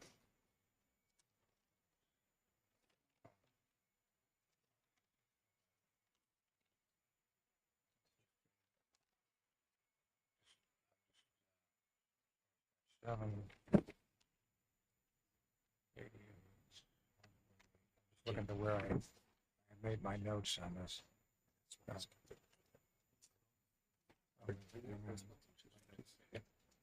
493. Yeah. 762. Okay. Yeah. Yeah, so, right, so, all right, on 762, the chair recognizes Representative Alexander for a motion. Thank you, Mr. Chair. I move an expedient to legislate. All right, is there a second? I second the motion. All right, motion made by Representative Alexander, seconded by Representative Andrus. Representative Alexander, do you wish to speak to your motion? Yeah, briefly, this bill would appropriate $30,000 to the judiciary for hiring a contractor to review domestic violence and stalking cases for the purposes of gathering data. The bill just lacks specificity regarding the type of data to be collected and its intended use. We already feel, or I feel, that transitioning to electronic filing is going to solve a lot of these problems. I think the court's already working on that, so I don't think this bill is needed. All right, anyone else wish to be heard? Representative Manos. Yes, thank you, Mr. Chair. I actually have an amendment to this bill, which I circulated, and everybody has a copy of it. And I would like to move my amendment. You can't now. Well, Right. I wanted to be recognized. Right. I thought I had been granted the ability to be recognized. But then I will speak to Representative what Representative Alexander said, if I may. Yep. My amendment, which I won't move yet because I haven't been recognized to do that, but my amendment would address the issue that Representative Alexander raised and which was raised in the hearing on my bill, which is the lack of specificity about what data would be collected. And my amendment specifies what data it is. I also wanted to address the issue of electronic filing. Electronic filing is not done at this time in domestic violence cases, and the judicial branch does not have the funding to proceed with electronic filing. There are also concerns about whether some victims of domestic violence who want to file may not have access to electronic filing or may fear for their safety in the process of filing electronically. So I think ultimately that in the future, when the court system moves toward electronic filing in domestic violence cases, that hopefully there will also be an alternative to for victims to continue to file on paper. So I would oppose oppose the motion of ITL. The other thing that my amendment would do is to add some language about supplementation, which was requested by the judicial branch. All right. So I would oppose the ITL. All right, anyone else wish to be heard? I hear, seeing none, I would ask the clerk to call the roll. The motion before us is ITL on House Bill 762. Representative Mannion, Yes. Representative Alexander. Yes. Representative Tripp, Yes. Representative Andrews, Yes. Representative Kutab, Yes. Representative Perez. Clerk votes yes. Representative McFarland, Yes. Representative Guzovsky, Yes. Representative Smith. Representative Horgan, No. Representative Birch, No. Representative Page, No. Representative Manos, No. Representative Tur, No. Representative Rombo, No. Representative Bergeron, No. Chairman Lynn. Yes. 10 yeas, 8 nays. All right. All right, so the motion passes. ITL. Representative Alexander, can I ask you to write the report? Yes. All right. Will there be a minority report? Yes. All right, Representative Manos? Okay. All right.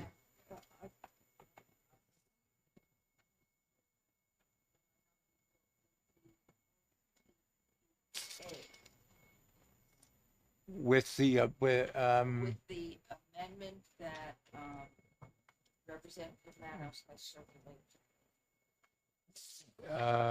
and can, I mean, I don't have any problem if that, can that be done or does that have to be Yes, done that on can the be floor? done. It can, okay, all right, That's the minority. all right, that's fine. Minority, okay. All right, all right. So that takes care of 762. Next, I'd like to turn to House Bill 88. And hang on one second. 7.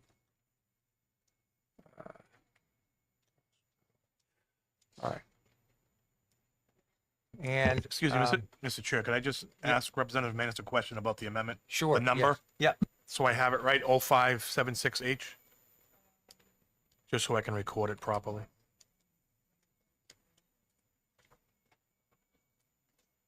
All right, thank you.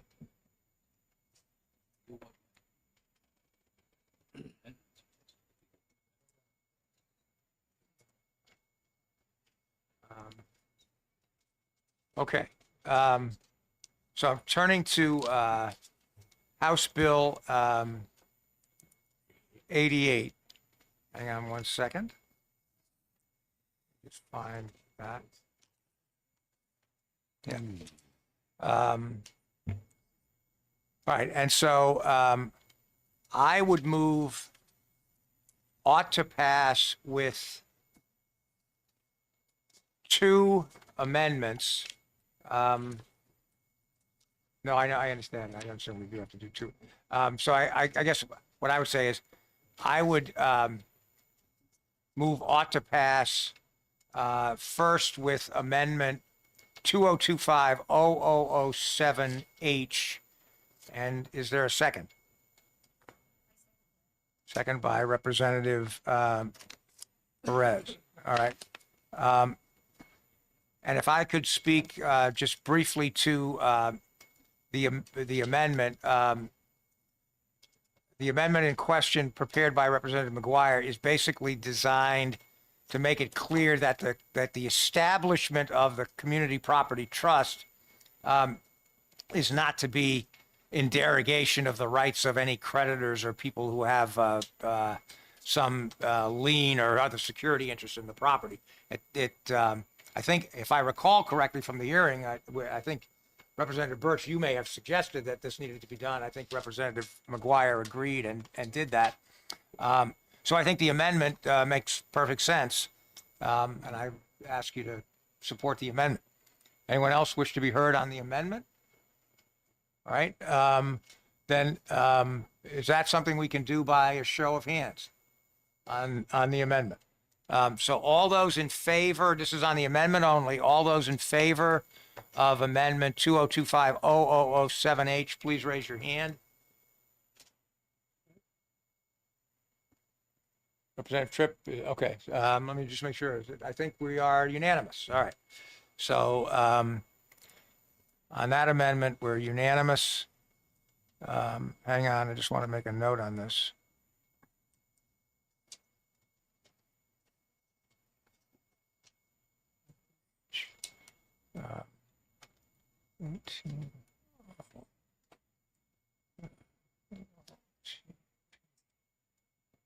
All right, then next I would turn to amendment 0015H, which is Representative Birch's amendment, and I would move that amendment. Is there a second for that? All right. All right. As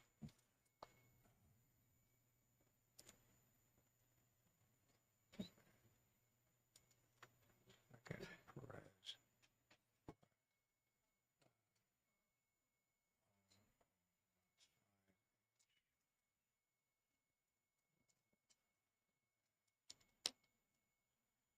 Second, Alexander. All right. And so on this, this amendment, basically this deletes section 1 of the bill, which I think would have, if we hadn't removed that, it would have impacted the real estate transfer tax. Is that correct? And so Representative Birch correctly, Representative McGuire agreed, removed section 1 and redesignated sections 2 and 3 as sections 1 and 2. Again, very common sense amendment, made perfect sense. Anybody have anyone want to speak to that amendment? All right, seeing none, can I call for a show of hands? All those in favor of amendment 2025-0015H, please raise your hand. Anyone opposed? All right, so that amendment again, if passes 18-0.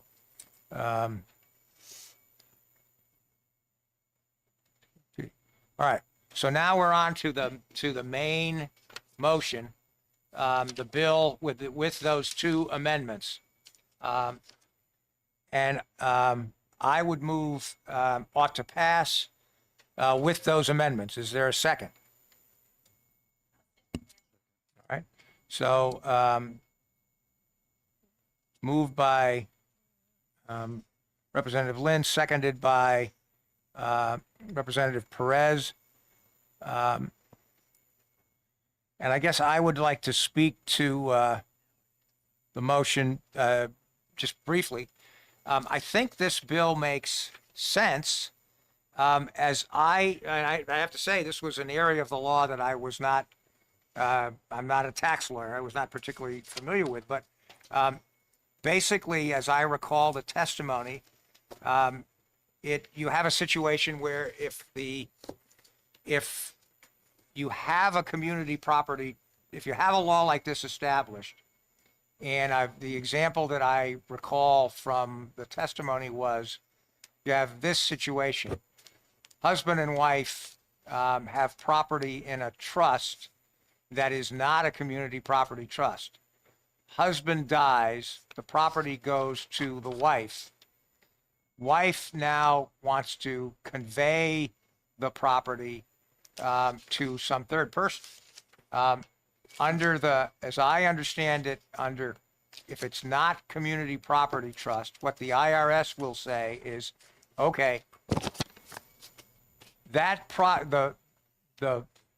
portion of that property which represents the deceased husband's interest, the wife gets a stepped up basis in that property, so that if she then sells the property, there is no capital gains tax on,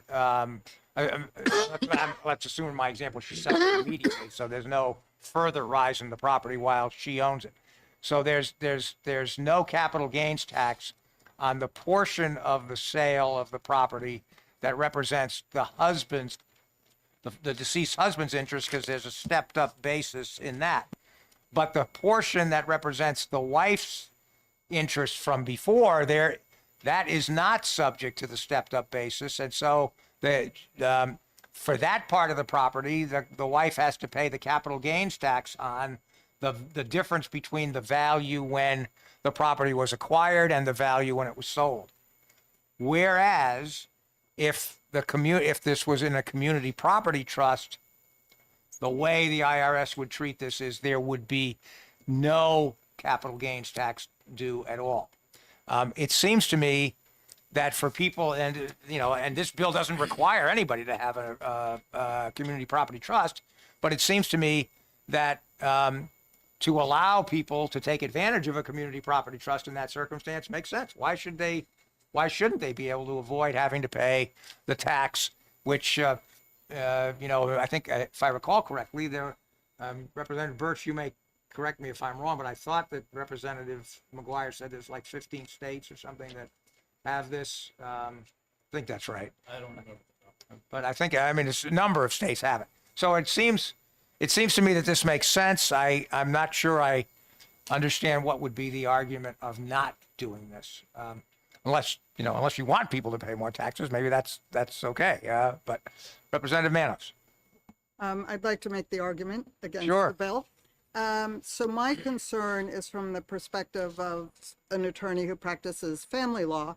And it's clear on page 1 of the bill, line 16, that dissolution, which would mean dissolution of the community property trust, would include divorce, among other terms here. And then it says on page 3 of the bill, on line 10, dissolution of marriage, termination of trust. Upon the dissolution of the marriage of the settlor spouses, the community property trust shall terminate, and the trustee shall distribute 1/2 of the trust assets to each spouse, with each spouse receiving 1/2 of each asset, unless otherwise agreed to in writing by both spouses. What that implies to me is that the court would lose jurisdiction over treating the asset as a marital asset and being able to equitably divide it in the circumstance of a divorce or dissolution of the marriage for other reasons. This, to me, from my perspective, would turn New Hampshire into a community property state for the purposes of divorce, and I strongly oppose that. So I don't support this bill. I don't support this bill. So, I guess I'm not clear. So let's assume that you're right, that it would turn it in. What do you say are the implications of that? This is as I understand it, these trusts are revocable trusts. So as I understand it, I think it's pretty clear the court can do whatever it wants with a revocable trust. I think as page 3, lines 10 through 13, I think make it clear that the court would lose jurisdiction over being able to equitably divide the marital property, viewing this as marital property and being able to equitably divide it. I think the other thing is, and I think the other way in which that's emphasized is on page 2, lines 7 through 11, which make it clear that there is legal risk here in entering into such an agreement. I am also not a tax attorney, and so I don't know tax law, but it seems to me if I think about my own family, that if a house is owned jointly, if the marital home is owned jointly, and one of the spouses dies, that the other spouse does receive a stepped up basis.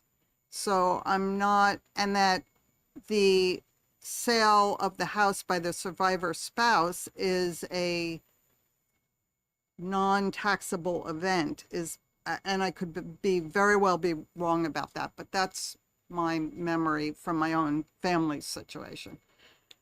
But I don't know. But anyway, for those reasons, I oppose this bill. All right, anyone else wish to be heard on the bill? All right, so I guess I would say, the only thing I would say about that, I do not see how you could read the language that you're saying to sort of oust the court of its jurisdiction to divide property that's in a revocable trust. I mean, I just don't, I don't think that, I think the court would retain that language would not in any way prevent the court from having the jurisdiction to do whatever it felt was equitable in the circumstances. Again, if I may, it says unless otherwise agreed to, this is line 13 on page 3, unless otherwise agreed to in writing by both spouses. So it seems to me that unless there's a mutual agreement by the spouses on divorce, that again, that the court is deprived of jurisdiction.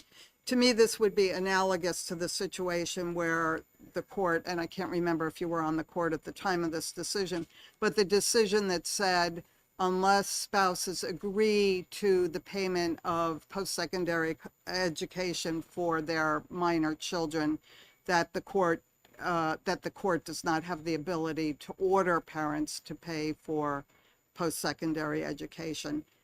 Now, parents can agree that they will, but if they don't, then the court can't order them to. And I would view this as an analogous situation. So that raises concerns for me. Okay. All right. I guess I don't see it, but that's fine. That's your view. All right. Anyone else wish to be heard on this? All right. So the motion then is OTPA with the 2 amendments, and I'd ask the clerk to call the roll, please. Vice Chairman Mannion, Yes. Representative Alexander, Yes. Representative Tripp, Yes. Representative Andrus, No. Representative Kutab, Yes. Representative Perez, Yes. clerk votes yes. Representative McFarland, Yes. Representative Guzovsky, Yes. Representative Smith, No. Representative Horrigan, No. Representative Birch, No. Representative Page, No. No. Representative Manos, No. Representative Tur, No. Representative Rombo, No. Representative Bergeron, Yes. and Chairman Lynn. Yes. 10 yeas, 8 nays. All right. So I guess I will write the majority report. Who wants to write the minority report? Representative Manos. All right.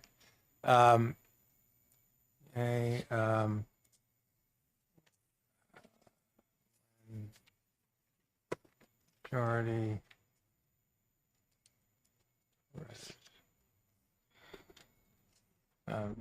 Manos minority.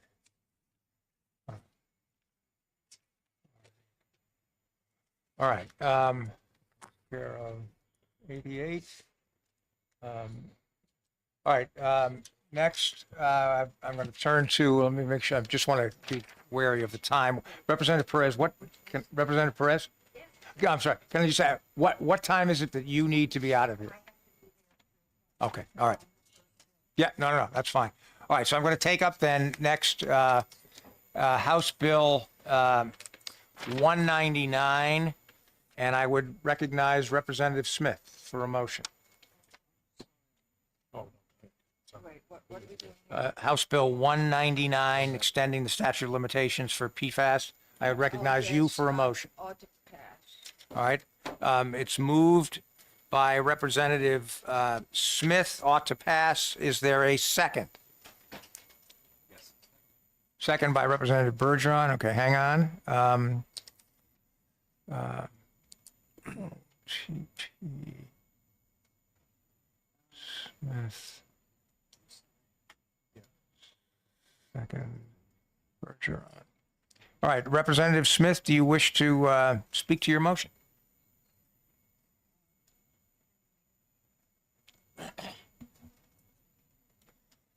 Just very briefly, this is an issue which has been before this committee.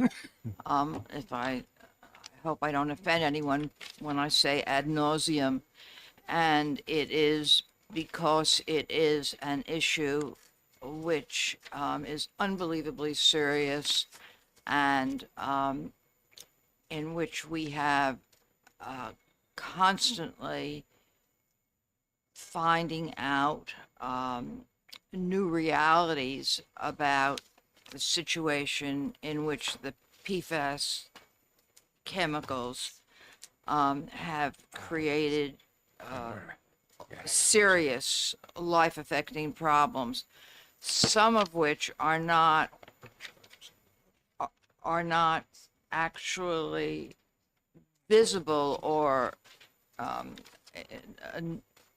knowing for a number of years, particularly those affecting children, where it is not until they enter puberty or later where it is possible to discover the serious damage that has been done.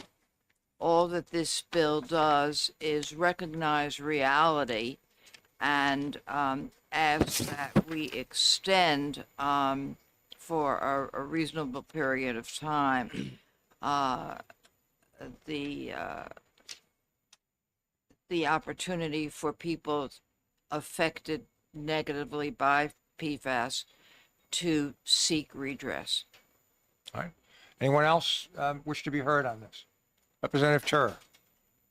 Yeah, I just wanted to highlight, from our testimony on this bill, the distinction that I believe was made in terms of when you acknowledge or should be able to know that you had been exposed versus the statute of limitations when you might actually be able to bring successfully or decide that you have enough evidence available to bring successfully a suit under that requirement.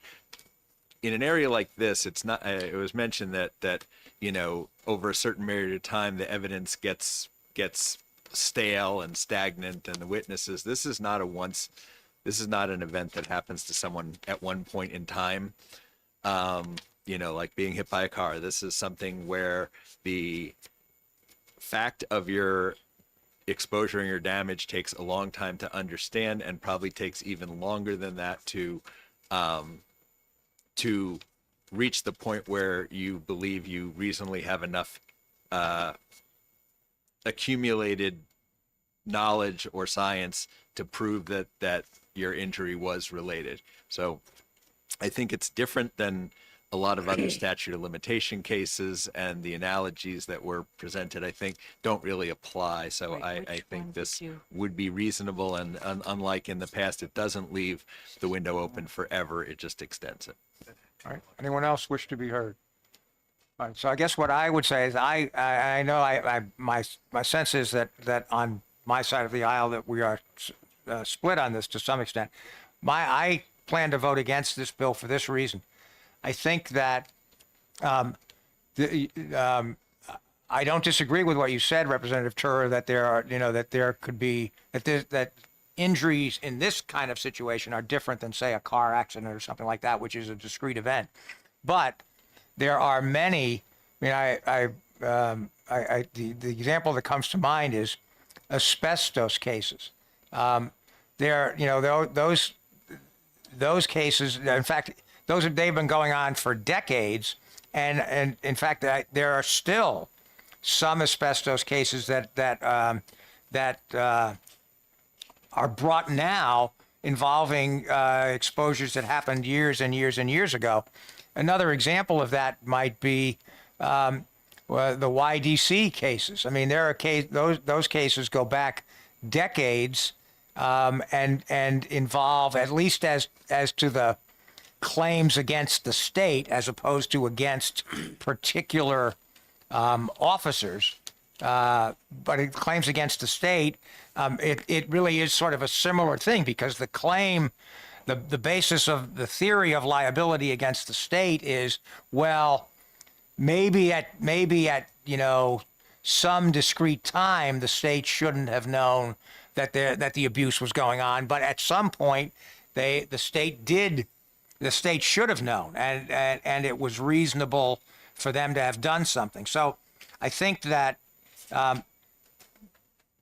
the way the discovery rule works, whether the statute of limitations is 3 years or 6 years or 20 years or, well, I guess it wouldn't apply. It might be different if it was never, but whatever the length of the statute of limitations is, what you're basically saying, given the discovery rule, is whoever the injured person is, once they know or should know that they've been injured, and they know or should know that it was caused by the person, by the business or entity that was involved in PFAS, that they have the period of the statute of limitations to then sit on their hands and do nothing. And it just doesn't seem to me that it makes sense where the statute of limitations doesn't start to run until you know or should know that you've been injured, and you know or should know that it's caused by the defendant you're planning to sue. That if once you know those two things, you should be able to sit on your hands for 20 years. It's sitting on your hands for 6 years, it seems to me, is already twice what the usual statute of limitations is. To now extend that to 20 years, I just don't understand the basis for that. Representative Smith. Thank you very much. Could you explain to me why you would suggest that anyone would sit on their hands for a year, 2 years, 10 years, 20 years, once it became clear to them that the problems they were facing in terms of health-related issues, which is what we're talking about, were likely caused by PFAS? I'm having trouble imagining, unless I were really, really, I don't know, and it's not even a question of cynicism, why would anybody sit on their hands? Isn't it a question of when they find out, or when they realize, or when the connections are made that they can act? I can't see what anyone would stand to gain by sitting on their hands. Am I missing something? Well, I think the problem is that I think what you're missing, if to the extent you say that, is the way the discovery rule operates, because it gives you, the statute doesn't start to run until those two things that I said before exist. And so given that, you know, whether the statute is 6 years or 20 years doesn't really make much difference in terms of fairness to the person that's been injured, because you have that time. I mean, that's why, as I say, that's why the YDC cases, as far as I know, the statute of limitations from the YDC cases is 3 years. But the injuries that happened there happened in the late 80s or even earlier. Some of them, I think, go back as far as maybe the 60s. But those people are been able to bring claims because they were relying on the discovery rule, even under the 3-year statute of limitations. So I guess what I'm really saying is I don't see the need. I mean, I completely agree that PFAS is a huge problem. But I don't think that it makes sense to have a special rule that doesn't really accomplish very much because of the discovery rule. That's my view. Mr. Chair? Yes. Well, let me see. Representative Perez, then Representative Birch, then Representative McFarland. Representative Perez. Need and harm. There may not be a need for it, but people who do not understand that the statute, that it starts at the discovery, those of us that are not lawyers may look at this law and say, and read it and say, it says it's 6 years. Oh, it's been longer than 6 years, so I can't do it. As far as I'm concerned, there's no harm in putting it. As far as I'm concerned, we are going to have more than PFAS coming up with these problems. There's going to be a lot of things that are going to come up that are going to have to be extended. It's certainly not going to be long enough for all the things that are happening to children right now to be only 3 years of a statute. So I don't see the harm in doing this. Right. Representative Birch. You suggested that we shouldn't have a special rule for this as opposed to other similar kind of cases. My suggestion is that statutes of limitation are themselves a special rule. So we start with the general proposition that everybody is entitled to their day in court. And I think as a general proposition, we should be able to agree on that concept that everybody's entitled to their day in court. Statutes of limitation, which are increasingly falling out of favor, say, well, there should be some limitation because the memory of people fade over time, the access to witnesses fade over time. Now, keep in mind, that's people stuff. That's not documents. It's not records and the like. So as we develop in the informational age more and more ways of documenting things and more ways of preserving knowledge, the need for limited statutes of limitation get less and less, which is why they're being expanded across the board.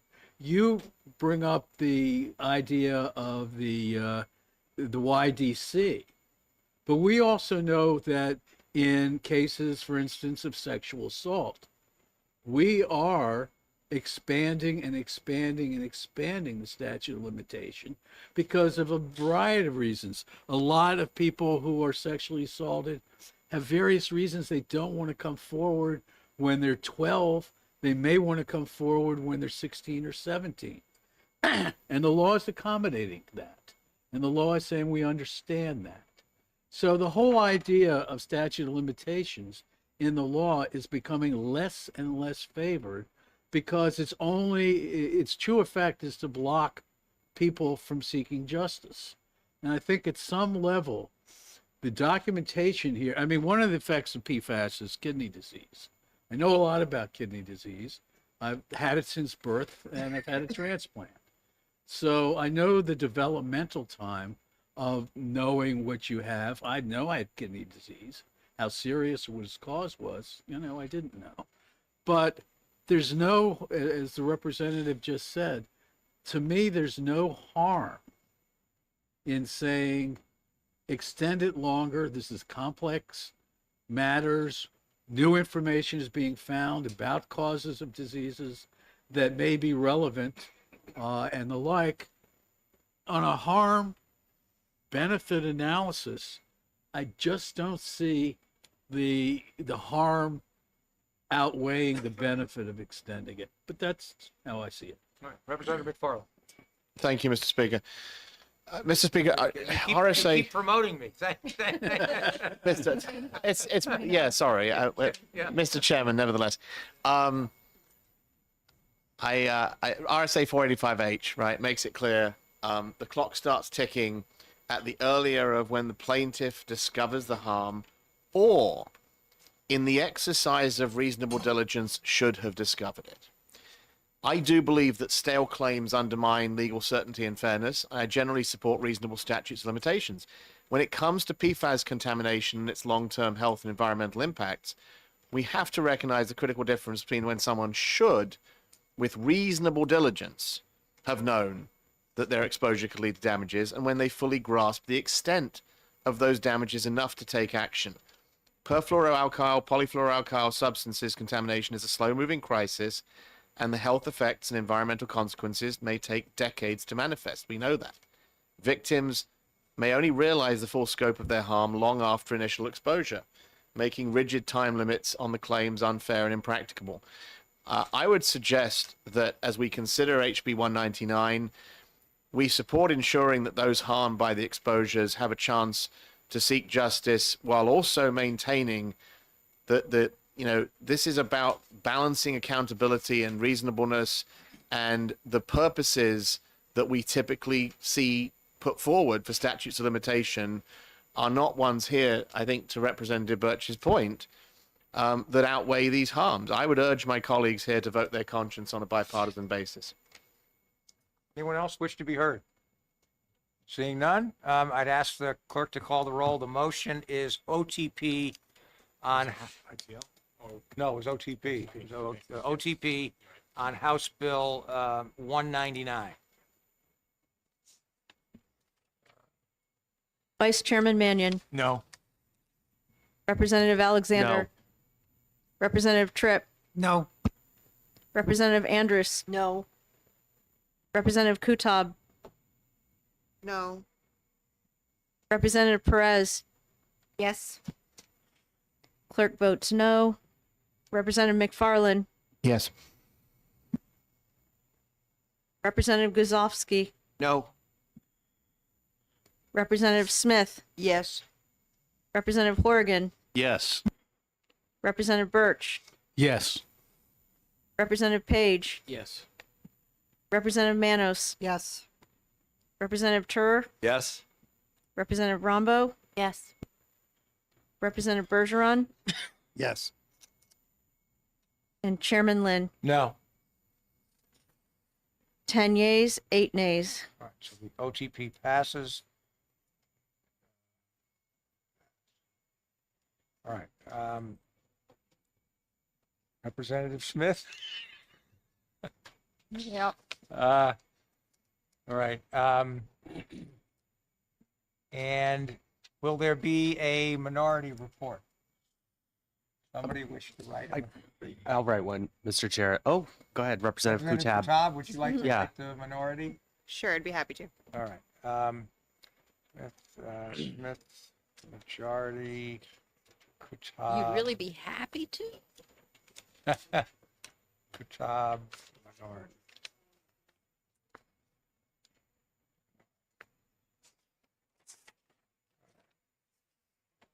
All right.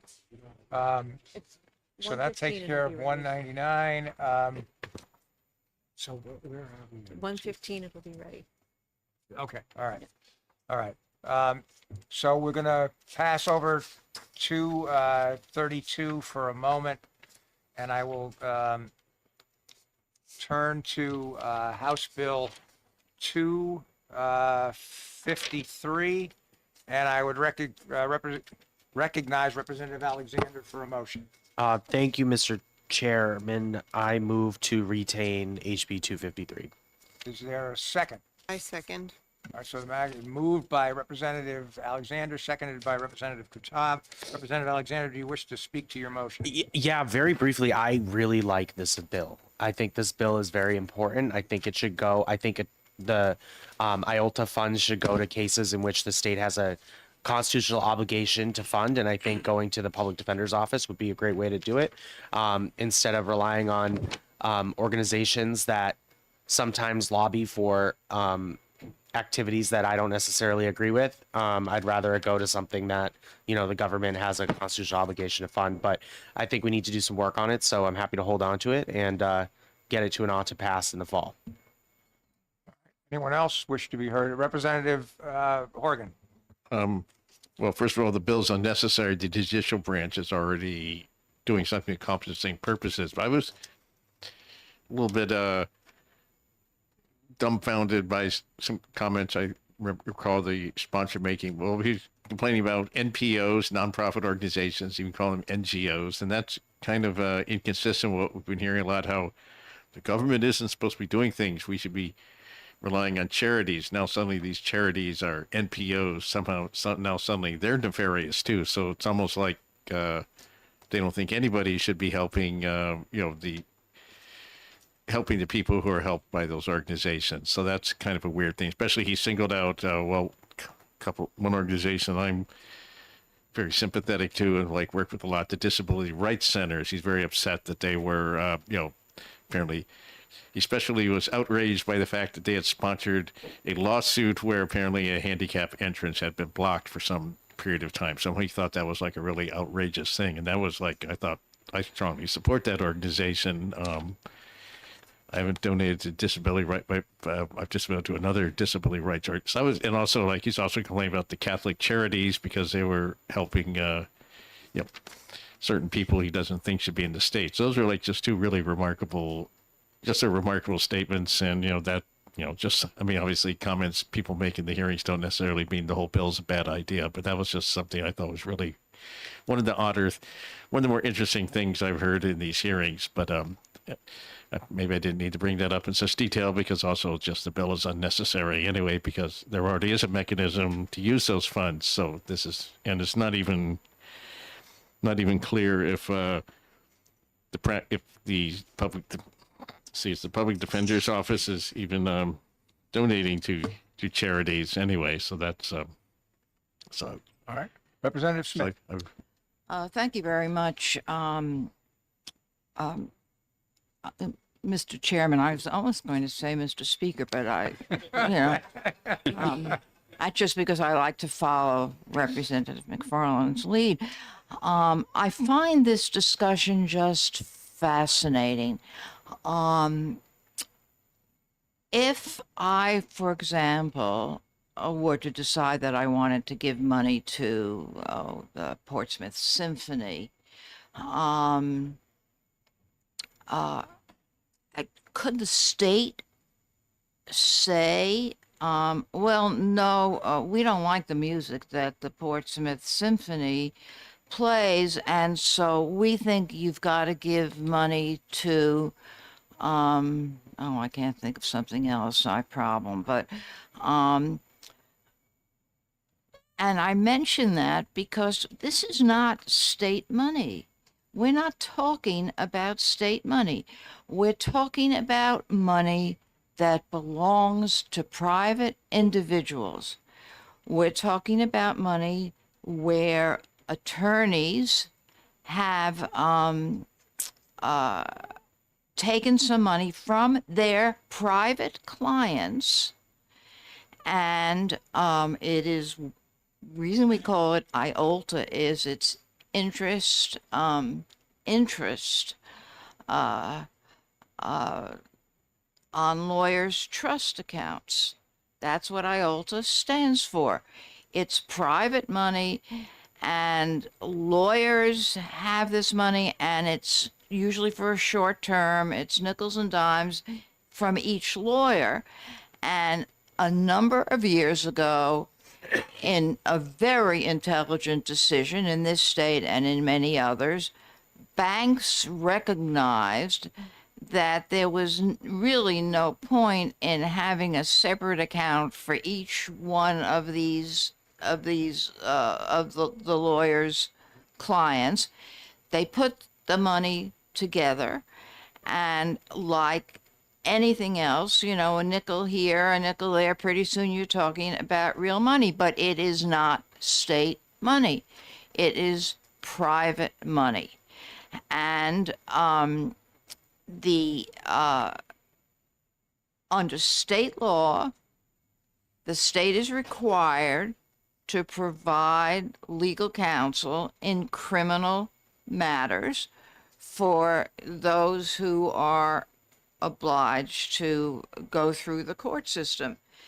The Supreme Court, something that I respect, and I certainly know that at least one of us has actually been part of that. The Supreme Court passed a rule a significant number of years ago that said that they would do what so many other states have done, agree to have IOLTA in this state, have that money pooled, and then make it possible for that money to be used for public purposes, but it's not state money, and everybody recognizes that. If in fact the people involved in criminal defense, the public defenders, run out of money, which they do, they have an option. They can go to the fiscal committee and ask for more money to meet the needs of those people who are income eligible for public defense in criminal matters. This is a way to make it possible for people who are in civil courts to get some benefit. To usurp the right of the courts to decide for what will happen with this money makes absolutely no sense in terms of access to justice. And this bill does not serve the people of the state well, and it does not respect the separation of powers. I know the concept of separation of powers might be going out of style, but I still believe in the separation of powers, and I believe the courts have the right to decide what to do. And therefore, I very, very strongly oppose this bill and hope that we don't retain it, because there's nothing that we could do to meet our constitutional obligations if we retain it. And therefore, I strongly oppose retention, as I would strongly oppose OTP. All right. Anyone else wish to be heard? Representative Birch. Thank you, Mr. Chair, or Mr. Speaker, as the case may be. I have a little poker game that I play Friday night. Joe's in it and a bunch of friends. And we agree that for each pot, we put aside 10% to donate to charity. And Joe and I disagree sometimes on the charities, but we do it and we enjoy doing that. I would be very forlorn if the New Hampshire legislature came in and grabbed our little pot of charitable money and said, we decide we want to use it to refurbish the chairs in Reps Hall. And I would say, that's nice, state of New Hampshire, but that's not your money. And to the extent that I hear from time to time that taxation is theft, it seems to me that if you want a prime example of the state picking the pockets of private individuals and their money, that this bill may represent that.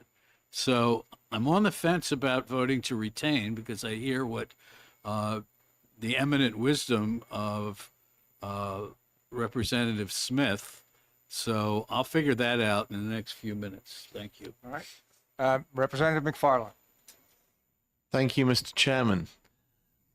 It's been a long weekend, and I have nothing germane to say on this except to say that I wholeheartedly support everything Representative Alexander said, but I just wanted to take the opportunity to say the word chairman another few times, Mr. Chairman, so thank you. Thank you. All right. Representative Manos. Thank you, Mr. Chair. One of the things we heard testimony about was, I believe it's Supreme Court Rule 50, which gives us the ability to petition the Supreme Court or meet with the Rules Committee or however it's done internally, I don't know. But to advocate, there's a process under Rule 50 to advocate for what the division of the IELTA money should be and how it should be allocated and how it should be spent. And so I would urge us to defeat the motion to retain. I oppose the bill because there's a perfectly available method to address the division of how the IELTA money is allocated and spent. And I think that that's the appropriate method for moving ahead. And I don't think that this is it. All right. So I would oppose retention and oppose the bill. Wait, hang on, Representative Horgan. Yes, Representative Burch. It's been brought to my attention. I refer to Representative Alexander as Joe, and only because in real life that's what I call him. So I do tender my apology for referring to my friend from across the aisle in that such an informal manner. All right, Representative Horgan. Yes, I wanted to. I commented earlier on Roman numeral 2 in section 2 that so there's no. We didn't get information about what nonprofit organizations the public defender's office is actually contributing to. Although I think he did cite 3 specific organizations whose activities he objected to, at least 2. Well, actually, all 3 of which I was kind of dumbfounded that anybody would find them objectionable. But that's just my opinion. But there's no data about what nonprofits they're contributing funding to. I would not be surprised to learn there aren't any, and also. The public defender's office, certainly I've seen, looking at campaign finance filings, I've never seen the public defender's office contribute to any political campaign. In fact, I think probably it would be certainly questionable if they did so, and it'd probably be illegal. But I definitely know there's no evidence that the public defender's office is in fact contributing to political campaigns. I can't imagine. I'd be astounded if they were. So the problem that's trying to be solved, at least by that sub-area of the ball, as far as I tell, non-existent. So I'm not sure what the retained bill process might or might not be a good. I'm not sure whether having a retained bill process to deal with a problem that's obviously almost certainly non-existent. I'm not sure if that's really a worthwhile use of our time, even though I just earlier today proposed retained bill process on another bill. So, all right. Thanks. All right. Anyone else wish to be heard? So the only comment I would make is I think that respectfully with respect to both Representative Smith's comments and Representative Birch's comments, the problem here, I agree completely that this money is private money. It belongs to the clients. And what happens now under IELTA is the Supreme Court directs. Clients don't get a choice. The money goes into these trust accounts, and it goes where the Supreme Court says it's okay for it to go. I disagree with this bill in the sense that it would say, basically, instead of the Supreme Court appropriating the money to its favored places, we will appropriate it to our favored places, either the public defender or the general fund. What really ought to happen is this money ought to go back to the clients. And I went and looked briefly. Went back to there are 2 U.S. Supreme Court cases on this. The first one held that there was that what was done here was a taking, and then there was a later case that said, well, no, it can be for a public purpose. Both of those were 5-4 decisions. I have very little doubt that if this issue got to the Supreme Court today, the decision that upheld this as not being a taking would be reversed. I feel very strongly about that, because one of the big arguments that was made back then, 30 years ago, whatever, was there were 2 arguments made in support of this. First, that the money was generally small. Each client was a very small amount of money, number one. But number 2, that it was difficult to determine at that time how much money was actually due to each client. And so that was the other rationale for why, well, it's going to be really hard to figure this out. I suspect, and that's why I think retention is a good idea, so we can find this out. I suspect that with today's technology, that would not be a hurdle at all. That banks could very easily come up with a system that would say, okay, client A had $10,000 in this account for 12 days, whatever, and here's the amount of interest. So I think that it would be very easy to determine what that is. And I think if we find out through the retention process that is in fact the case, then I think it would be appropriate to say this money belongs to the client. It doesn't go to the court. It doesn't go to the Bar Foundation. It goes back to the client. And if it's only, and if the client, I suppose, if the clients wanted to consent to have the money go to the Bar Foundation, great. That's their decision. But it shouldn't be that it's just appropriated in the way it's appropriated now. So for those reasons, I support the retention, and I hope we'll find out what the real situation is. Anyone else wish to be heard? Seeing none, I would ask the clerk to call the roll on the motion to retain.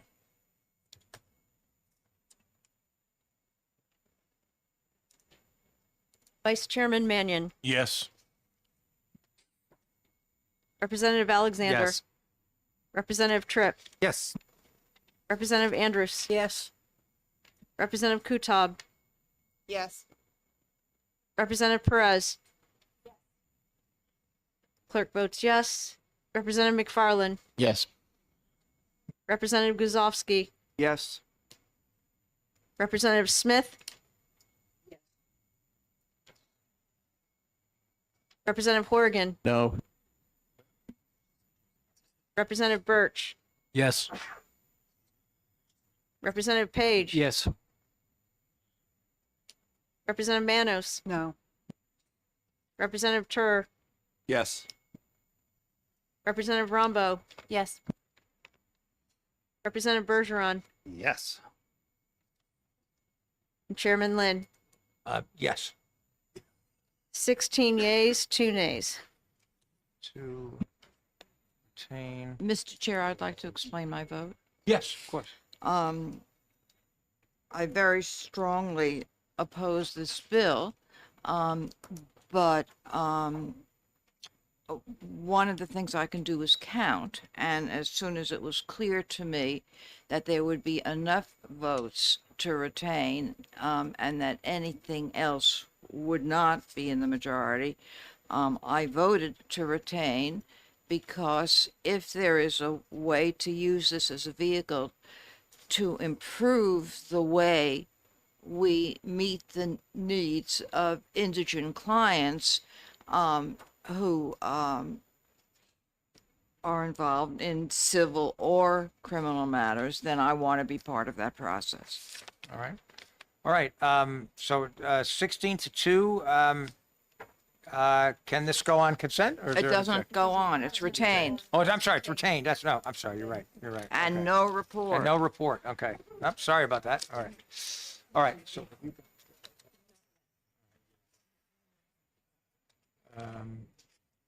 All right. We've done that. It's retained. All right. Let me turn to House Bill 268, which is dealing with the Board of Tax and Land Appeals. And I would recognize Representative Manos for, I understand, has an amendment and a motion. I do have an amendment, Mr. Chair, excuse me. I do have I'm an getting amendment. all these promotions. Did you say Mr. Chief Justice? No. I circulated it. Did I? You have to first move OTP A. Right. I'd like to move OTP A. I'd like to move my amendment 0539H. All right. So hang on one second. Eight. Oh, okay. I will, apparently I did not distribute them, so I will pass them out. Well, you sent us out you sent us an email, I I think. did, with them. I Yeah. did. I know. Okay. Perez. Okay. All right. So do you want to speak to your amendment? Yes, yes, thank you, Mr. Chair. So my amendment is very simple. We heard testimony, this is about land and tax appeals. And the concern is that the statute as it currently is written provides that hearings will be held in the county where the land is located. And the board is not able to frequently, not always, but frequently is not able to find space in the relevant county. So this amendment would simply say that the hearings would continue to be in the county unless unless the board determines that there isn't space in the county, isn't available space in the county, and then it would be held at the board's hearing room in Concord. So I think it's a pretty straightforward amendment, and I would ask for the committee to adopt it and then pass OTPA. All right. Anyone else wish to be heard on this? I have to say, I think it's a good amendment. I think it makes a lot of sense, and it captures the things you were concerned about. All right. Anyone else wish to be heard? Yes, Representative Perez seconded. All right. So I think we're, well, let me ask you first on the amendment. It seems like it's probably not controversial. Can I ask for a show of hands, all those in favor of amendment 2025-0359H, please raise your hand. 0359. I'm sorry, 0359H, right. Raise your hand. Anyone opposed? All right, so that's 18, 17, oh, okay, hang on. 17, all right. Who left? Amendment Joe. 17. Oh, Joe left. 17. Oh. All right, then we're now on to, There were two out. Two out, okay, so Bergeron was out too. I'm sorry, Bird, so it's 16-0. All right. So now we're back to the main motion. Again, I recognize Representative Manos. Do you move OTPA? I do. Or is there a second? I second. All right.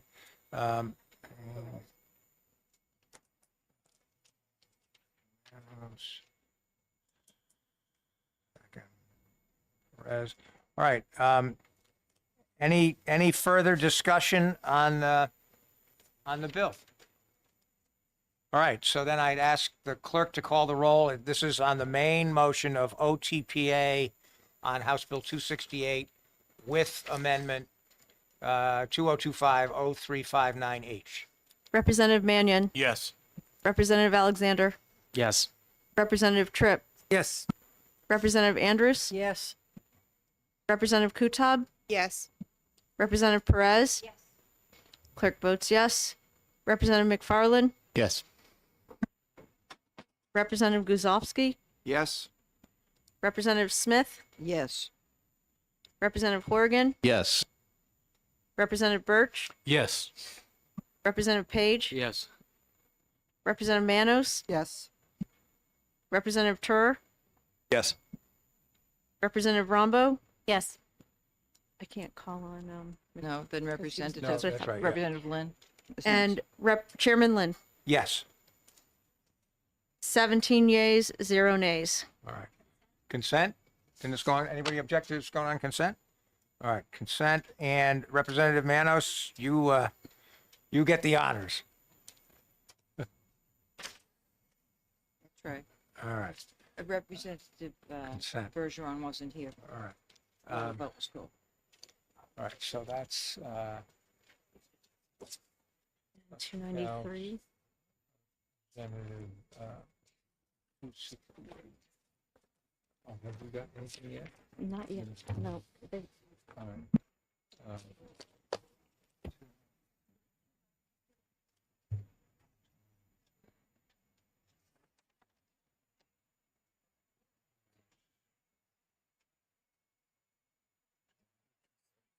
No, not yet. That's what we were waiting for.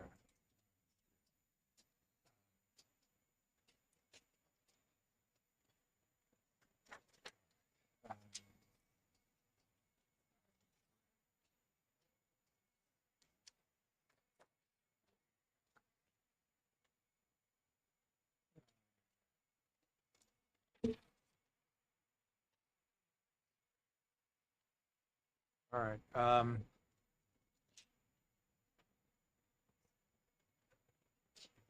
right, I'm gonna take up next, House Bill 293 FN, and I will recognize, Representative Kutab for a motion. Thank you, Mr. Chairman. I move to retain House Bill 293. Is there a I'll second? second that. Moved by Representative Kutab, second by Representative, Peternel. Representative Kutab, do you wish to speak to your motion? Very briefly, I think that this is a really important bill for protecting kiddos from this. I think parents try their best, but with technology, it can be really difficult. And I think if we can kind of clear up some of the language on this, it could be a really good bill.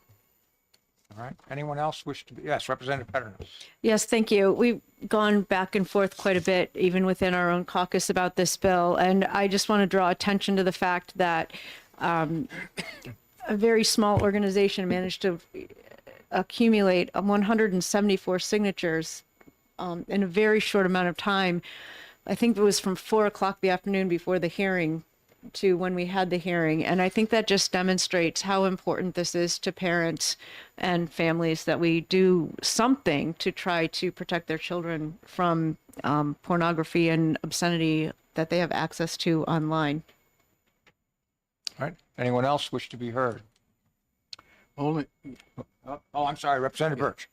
just to say briefly, if we do retain, I hope we pay some attention to the concern that the New Hampshire Library Trustees Association brought up about how this would impact the ability of libraries that hand out tablets to adults and children coming in, and what they would have to do to change their technology and whether they can afford to do so and the like. I just hope that's paid attention to. Yes, Representative Kutab. I would be honored to chair this committee if you're willing to have me, and I would love to have you on the subcommittee, Rep Birch, to kind of to address that concern. I think that's something that we could definitely find a way to address. All right, so the suggestion is to form a subcommittee. Representative Kutab, Representative Birch, some. Okay. Oh, no, right, I understand. I'm just, all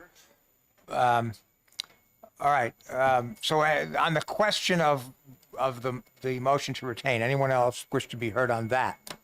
Well, just Representative just- Bergeron, yes. I'm just a little confused when it says the bill requires manufacturers of electronic tablets.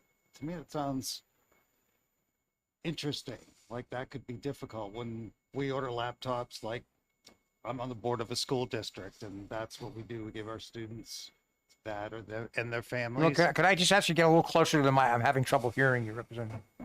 I Thank forgot you. it was over here.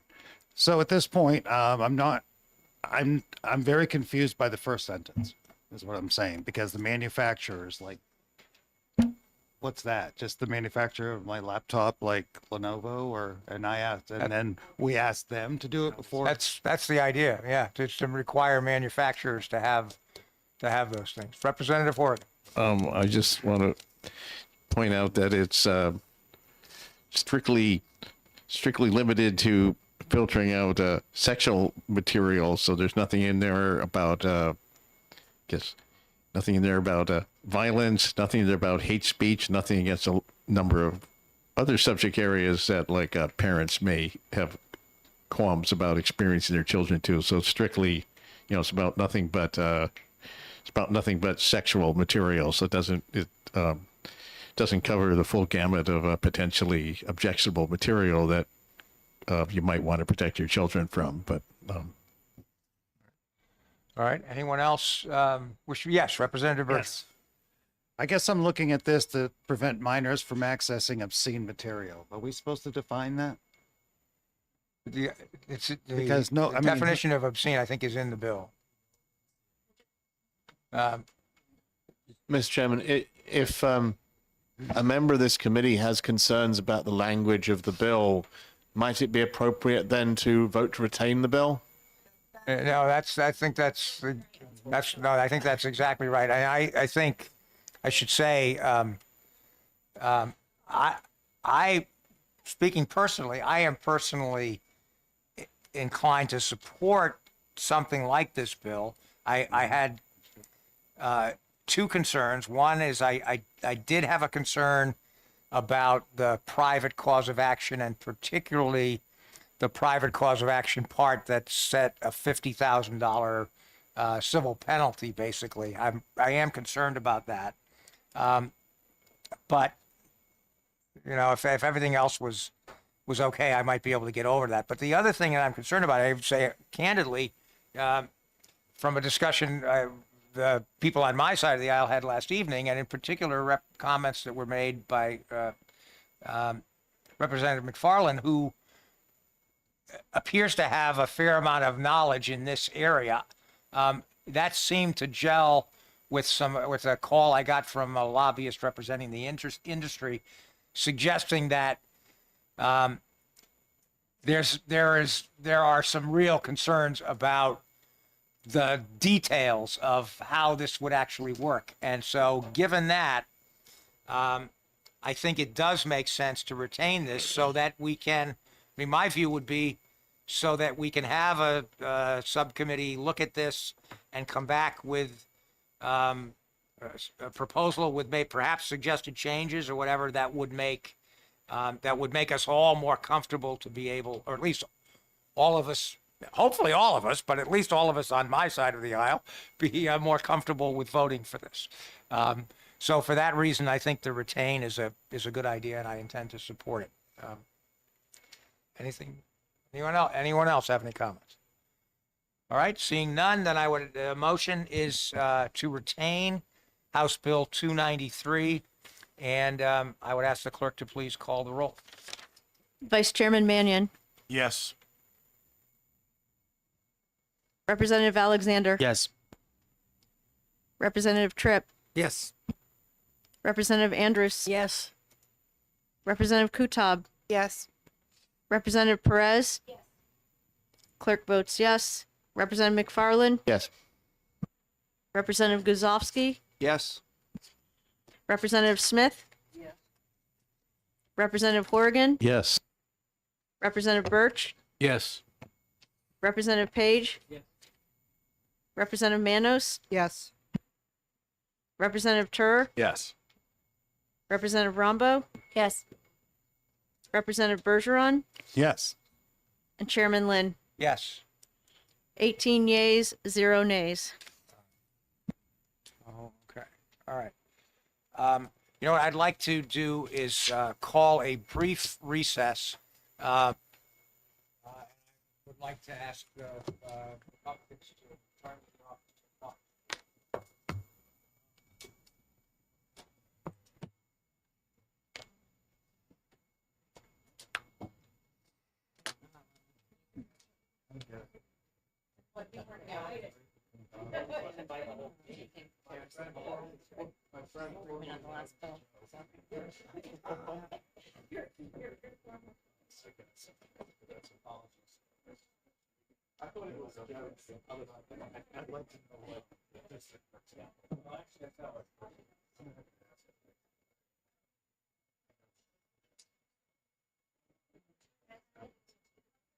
They are using filters. I mean, they could get that one filtered acid.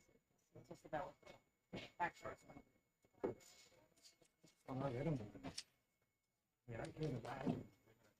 Or if they do that.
We're waiting for the amendment.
It does have the boilerplate though underneath the.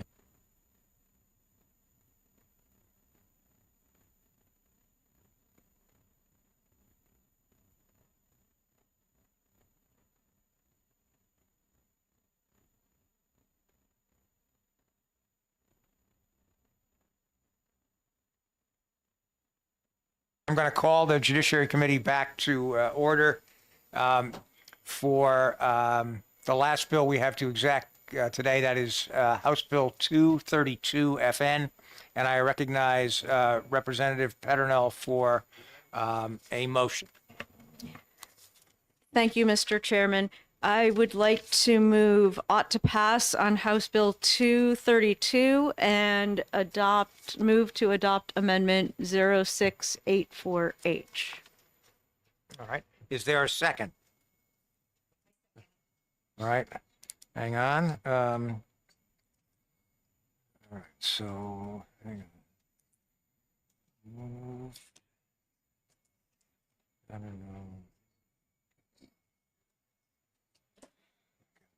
Perez. And this is on 0684H. Okay. Representative Peternell, do you wish to speak to your motion? Yes, thank you. I'll speak to both the bill and the amendment. So, well, it's kind of all the same. It still has the same purpose, the same statement of intent. It provides that healthcare providers have a right to conscientiously object to participating in providing abortion or sterilization procedures. The amendment removes the part about conscientiously objecting to artificial birth control. The bill requires healthcare institutions to prominently post an employee notice, establishes civil remedies, including fines. So what this amendment does, it actually updates the definition of abortion because that wasn't consistent with what's current law in RSA 32943, because it was calling an ectopic, the bill itself, not the amendment, was referring to an ectopic pregnancy, removing an ectopic pregnancy as an abortion, which is not. So then anywhere that it so let's see, line 17 through 19 from the original bill was removed because that's artificial contraception or contraception. And then, sorry, in line 26 of on page 2 of the original bill, it removes or the prescription or provision of artificial contraception. Line 28, it removes or the prescription or provision of artificial contraception.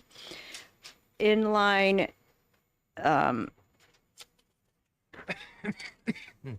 section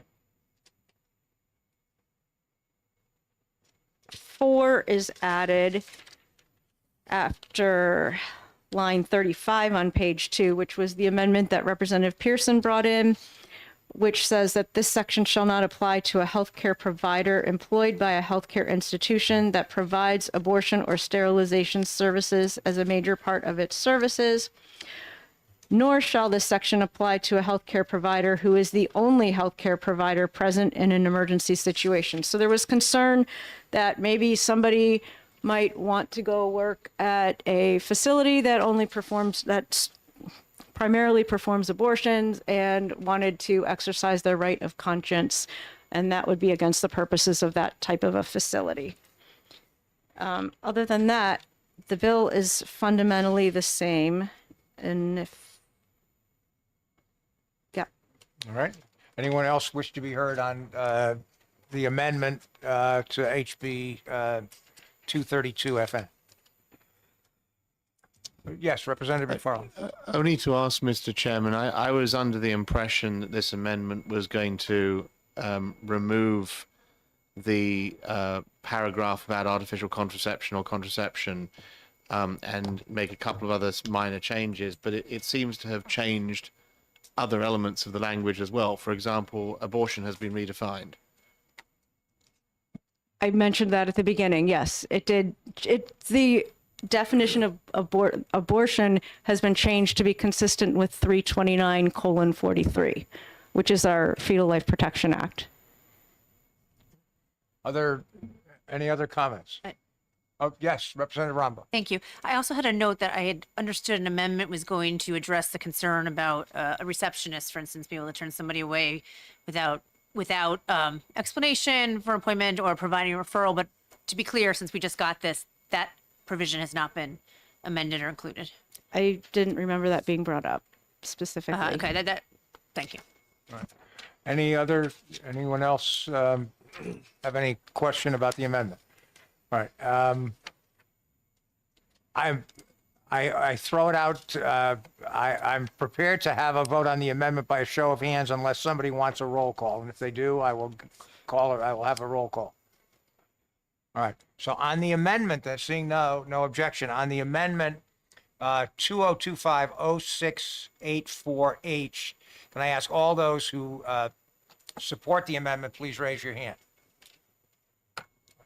1, 2, 3, 4, 5, 6, 8, 9, 10, 12, 13, 14. All right, all those opposed, please raise your hand. 1, 2, 3, 4. All right, 14 to 4. All right, so the amendment carries. 14, 4 passes. All right. All right, so we're now on to the main bill, and the chair again recognizes Representative Peternel. Do you have a motion as to OTPA on the main bill with the amendment? Yes, thank you, Mr. Chairman. I move ought to pass as amended. Is there a second? All right, so moved by Representative Peternel, seconded by Representative Perez.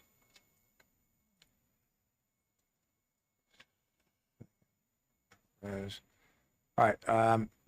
Anybody have any other, anybody want to make any further statements with regard to the main motion of ought to pass as amended? Yes, Representative Rombo. I'm going to defer to Representative Manos first. Oh, all right. Thank you, Mr. Chair. I strongly, strongly, strongly oppose this bill. We all recognize the right of religious freedom, both under our federal constitution and our state constitution, and we all respect that. However, this bill denies services to people who have other religious points of view.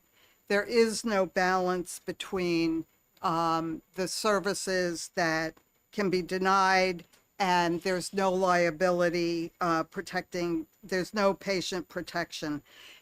Most critically, this bill could lead to delayed or substandard medical care throughout New Hampshire, and it can result in harm or death to patients.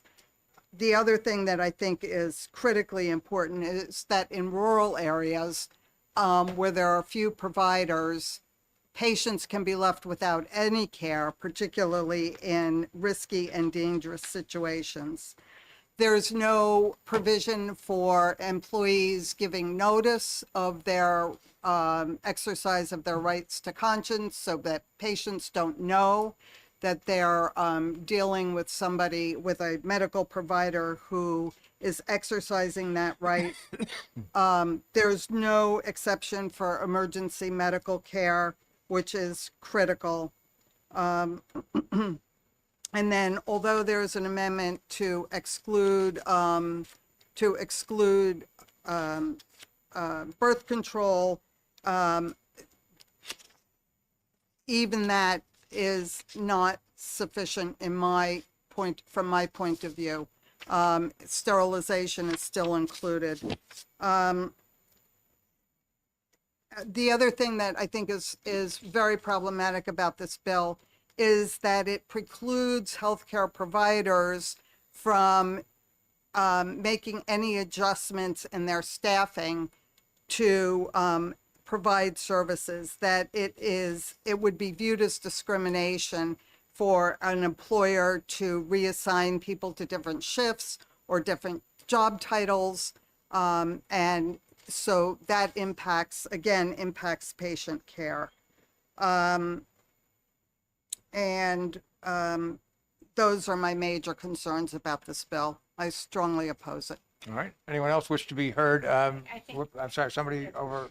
Yes, Representative Rombo, I think you were next. Thank you. I think Representative Manos was pretty comprehensive. I just want to reiterate what I raised during the amendment discussion, which is that under the bill, we have a scenario where a patient could come seeking medical care, a receptionist could deny that care or an appointment, does not need to tell any medical provider at the facility, does not need to provide a referral, does not need to provide an explanation.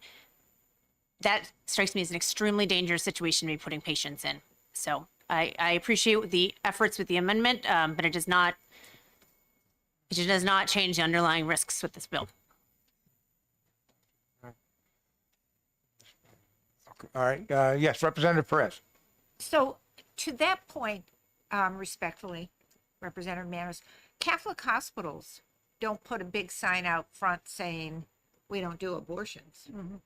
And there's a lot of things that Catholic hospitals do not do, but they don't go and advertise that. And if someone comes walking in the door, they don't say to them, oh, by the way, we don't give out birth control or do abortions or tie your tubes.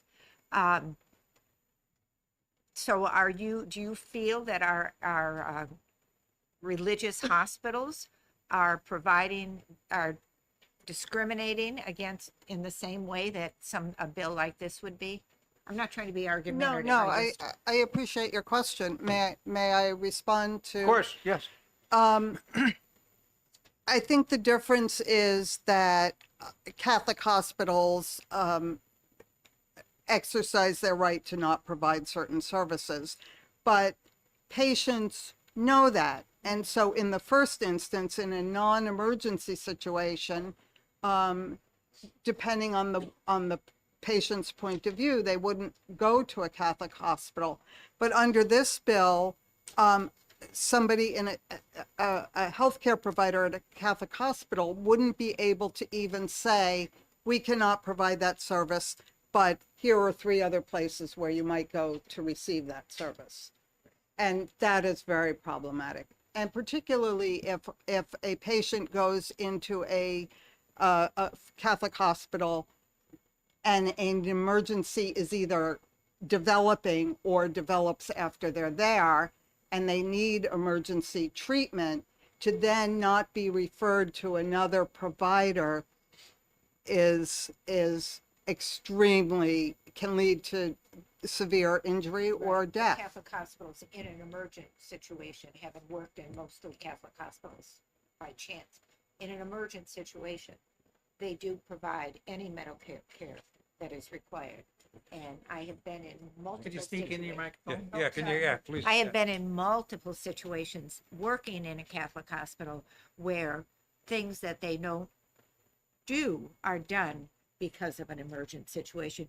But to your point that people know Catholic hospitals don't do that, I don't agree with that. I think we are such a diverse community now and society that I do not believe all people know that when they walk into a Catholic hospital that they won't be able to get their tubes tied if they wanted to. So, I just disagree with that. So, But again, if I could just.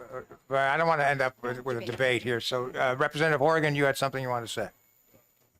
Well, I'm opposed to this bill, but even it's a good idea that it only covers one particular set of medical procedures, which at least certain religious groups object to. So there's like a number of other medical procedures which various other religious groups, mostly much less powerful and much less numerous in the Catholic Church, are opposed to. But there's no, if we're going to have rights of freedom of conscience for medical professionals, which are probably, would probably be more consistent to expand it, to include other things that other religious groups object to. But I feel like, but my main objection to the bill is just that the decision to pursue a medical career is a voluntary one. So, you don't necessarily, nobody's nobody's forced against their will to pursue a medical career, and then also your choice of where to be employed is also a voluntary one. So if you don't want to be involved in abortions, or I guess we took artificial contraception out, or these other things, you are free to seek out an employer which doesn't even provide those services, and then this issue is not going to come up at all. So I think that's probably we should just leave it up to the individuals to decide whether or not a particular career meets their ethical standards, and then also within the career whether the particular employer that they pick meets your ethical standards. And so I think individuals can make their own choices about what careers to pursue and where to work. So I don't think this bill is needed at all. So All right. Anyone, let's see. So Representative Peternell, and then Representative Tur, and then Representative Birch. Thank you. I just want to address a couple of the concerns that have come up. One, on the amendment at the bottom of page 2, line 36, it says, nor shall this section apply to a healthcare provider who is the only healthcare provider present in an emergency situation. So that would take care of rural healthcare where the physician or any provider might be making the sole determination of the outcome of the patient's care. And then I also want to point to testimony from New Hampshire Right to Life, where they stated, gave testimony about a case at University of Vermont Medical Center, and a nurse was assigned to scrub into an abortion procedure, and she had been on a list of objectors, and unfortunately she felt that she couldn't say no in that situation, even though there were other providers available, and she's been traumatized. And then the case was kind of left to go to the wayside when federal administration changed. So that's, to me, is an example of why we need this in New Hampshire. Representative Tur. Yeah, thank you. There's a couple of reasons why I think this is somewhat of a dangerous bill, and it sort of builds on what Representative Rombo said, and also a little bit about what Representative Perez brought up. In this bill, objecting is something you do in your head. There's no process for objecting. And the way the bill is structured, that means patients will not know if their care is being directed by the choice that someone's making in their head, or the available care, or the organization's policies. And getting sort of back to the Catholic hospitals, fundamentally what this bill is about is your ability to make a care choice other than the policy of the organization that you're employed for. So it really doesn't pertain to a Catholic hospital that has a policy against providing abortion. It basically says you as an individual might have a moral objection to something that your employed provider organization thinks would be their policy, and you can just basically in your head object to it. It also says if that employer finds out that you made the moral objection, that you can't be fired, you have to be reinstated to your job, your actual job. So if we found out that the receptionist is not allowing people into the clinic, and you said anything about it as an employer, you'd be forced to reinstate that person as a receptionist and continue to allow them to basically disrupt your practice. You can't even reassign them to a different job. Sorry, I lost my point for a minute, but it's opening the door to allowing sort of anyone to make decisions in their head and never have to pay the consequences, or never even have to disclose to their provider. And one other thought is, as pertains to abortion, maybe other care not covered here, the non-provision of those services is also something people could object to. And I don't know if that's covered or not, but basically you might say, at Catholic Hospital, they say, well, you can't provide the care.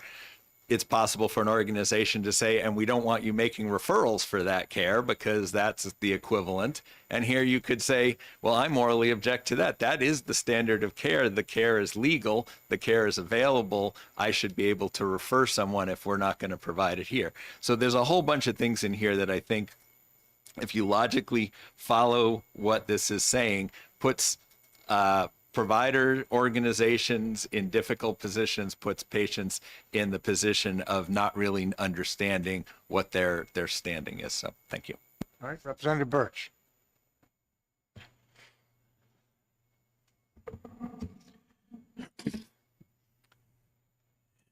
In the way I like to do some of these things is to take a few steps back and look at the larger implications of legislation like this. So I'm not going to talk specifically about the good parts or bad parts of this legislation because I think it's been covered.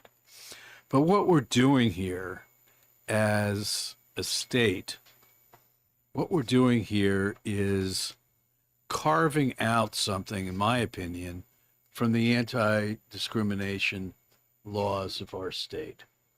So we have a definition of conscientious objection, object because of religious belief or moral or ethic conviction.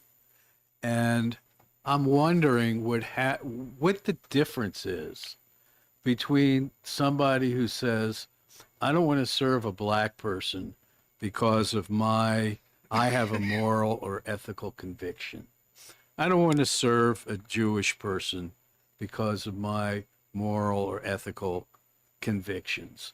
I don't want to rent my home I don't want to sell a cake, a wedding cake to a gay couple because of my moral and ethical convictions.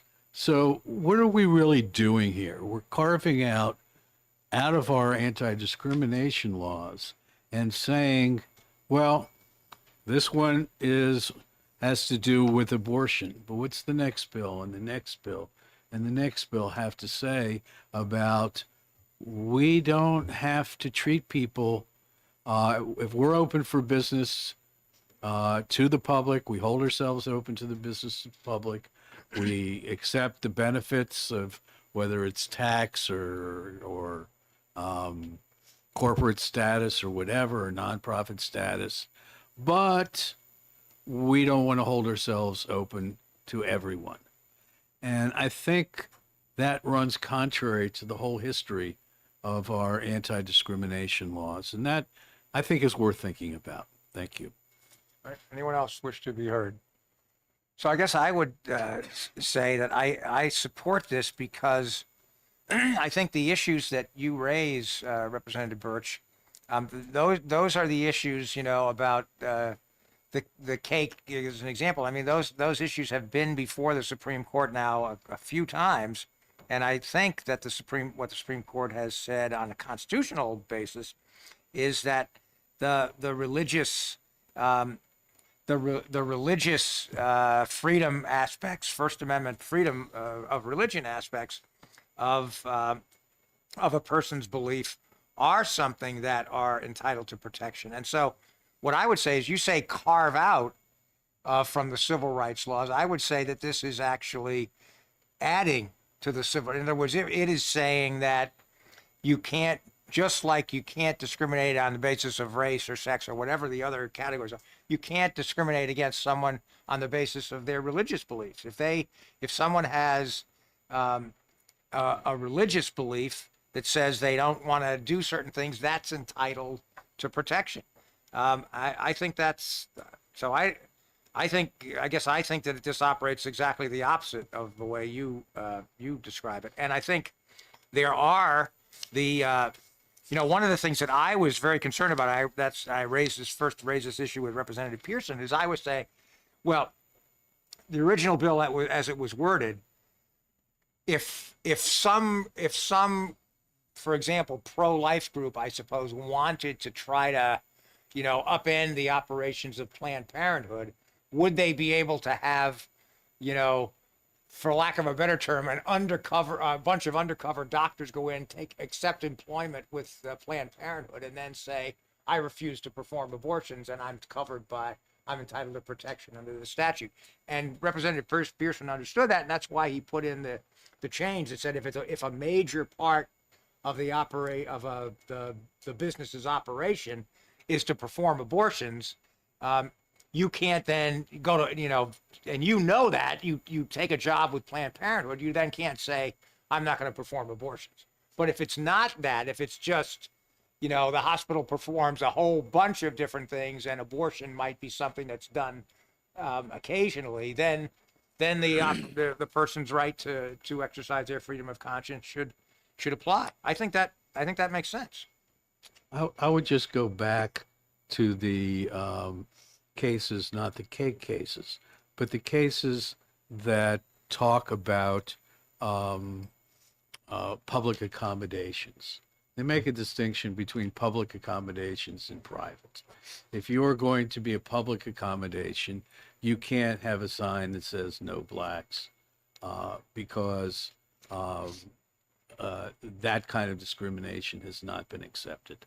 So why not have that kind of concept for your hospital? If you want to have a private hospital and run it the way you want to and get no benefits from being a public institution, fine, have at it.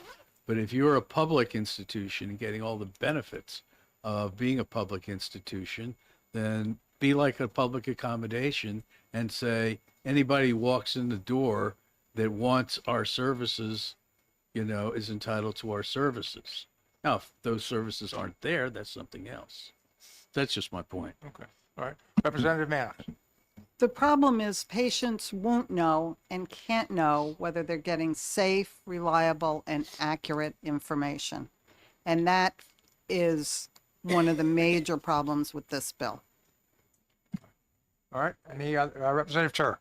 Yeah, I just wanted to point out, sort of building on some of what's being said, on the amended version, page 2, line 11, section 5, it still says a healthcare provider means any individual who, as part of his or her employment, may be asked to participate in any way in an abortion or sterilization, but not limited to a physician, physician's assistant, nurse, nurse's aide, medical assistant, hospital or clinic employee, pharmacist, pharmacy employee, medical school student, medical school employer, any professional, paraprofessional, or other person who furnishes to assist furnishing an abortion or sterilization. This is way more than telling a doctor that they have the right to conscientiously object to a performing of an abortion. This basically means anyone in any organization who can reasonably claim that they are somehow possibly connected to an abortion or a sterilization, which again, we took out contraception, but sterilization is a form of contraception, I think makes this really open-ended and dangerous. I hope people consider that. All right. Anyone else have anything they want to say? Representative Alexander. Thank you, Mr. Chair. I know I communicated with my colleagues that I was thinking about voting for this, but after thinking about it, I really don't think I can support this bill as written. I'm concerned about unintended consequences of enacting something like this, especially, being a homosexual, what the implications of not prescribing HIV prevention drugs or something like that. If somebody objected to a lifestyle that somebody else has, I guess I'm really, really conflicted on this, and I just want my colleagues to know I think I'm gonna vote no on that. All right. Anyone else? All right. So the motion is OTPA with amendment 2025-0684, and it's on the motion is on the main bill as amended. So I'd ask the clerk to please call the roll. Vice Chairman Mannion, Yes. Representative Alexander. No. Representative Tripp, Yes. Representative Andrus, Yes. Representative Kutab, Yes. Representative Perez, Yes. clerk votes yes. Representative McFarland, Yes. Representative Guzovsky, Yes.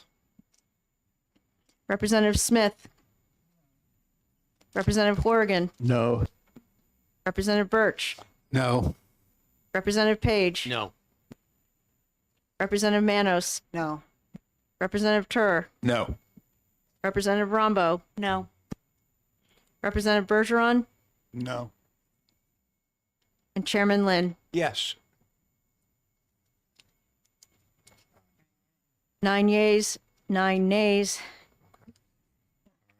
So the motion of OTPA as it fails. Is there another motion? Mr. Chair, could I move to retain? Sure. Is there a second for that? I'll second. All right. So hang on. Kate. So retain.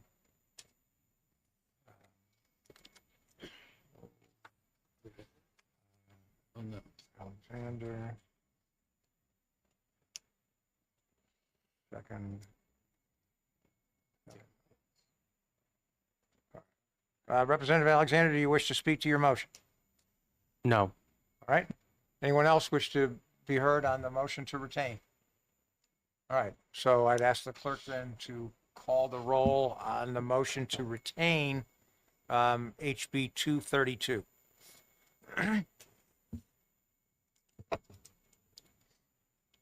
Vice Chairman Mannion, Yes.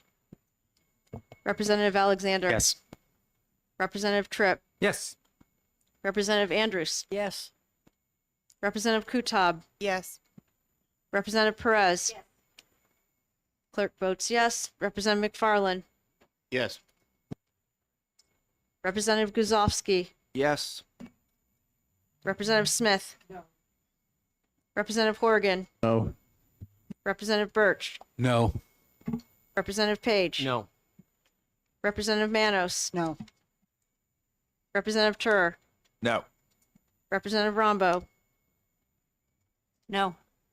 Representative Bergeron, Yes. and Chairman Lynn. Yes. 11 yeas, 7 nays. All right. So the bill will be retained. All right. Well, get out of her report for today.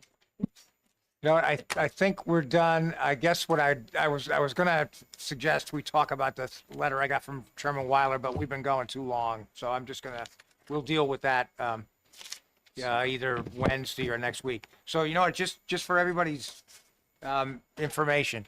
So Wednesday we have hearings. We start at 9:00. We won't be executing anything Wednesday. The next executive session, which I think it's been posted, but for some reason it didn't get in the calendar this week. The next executive session will be a week from today on the 10th, starting at 1:00. And the reason it's starting at 1 is I have an ethics committee meeting at 10. And that's going to take a while because we got a bunch of stuff to do. So we'll start at 1:00 to exec a bunch of bills, and then our last sort of pre-crossover meeting will be the following Wednesday on the 12th, where we have 2 bills in the morning starting at 9:30 to here, and then we'll start our executive session at 11:00 to finish up the rest of the bills we have to exec. And I think that should be the end of it. So thank you all. I'm sorry we didn't have lunch, but thank you all for hanging in there. I appreciate it. All right.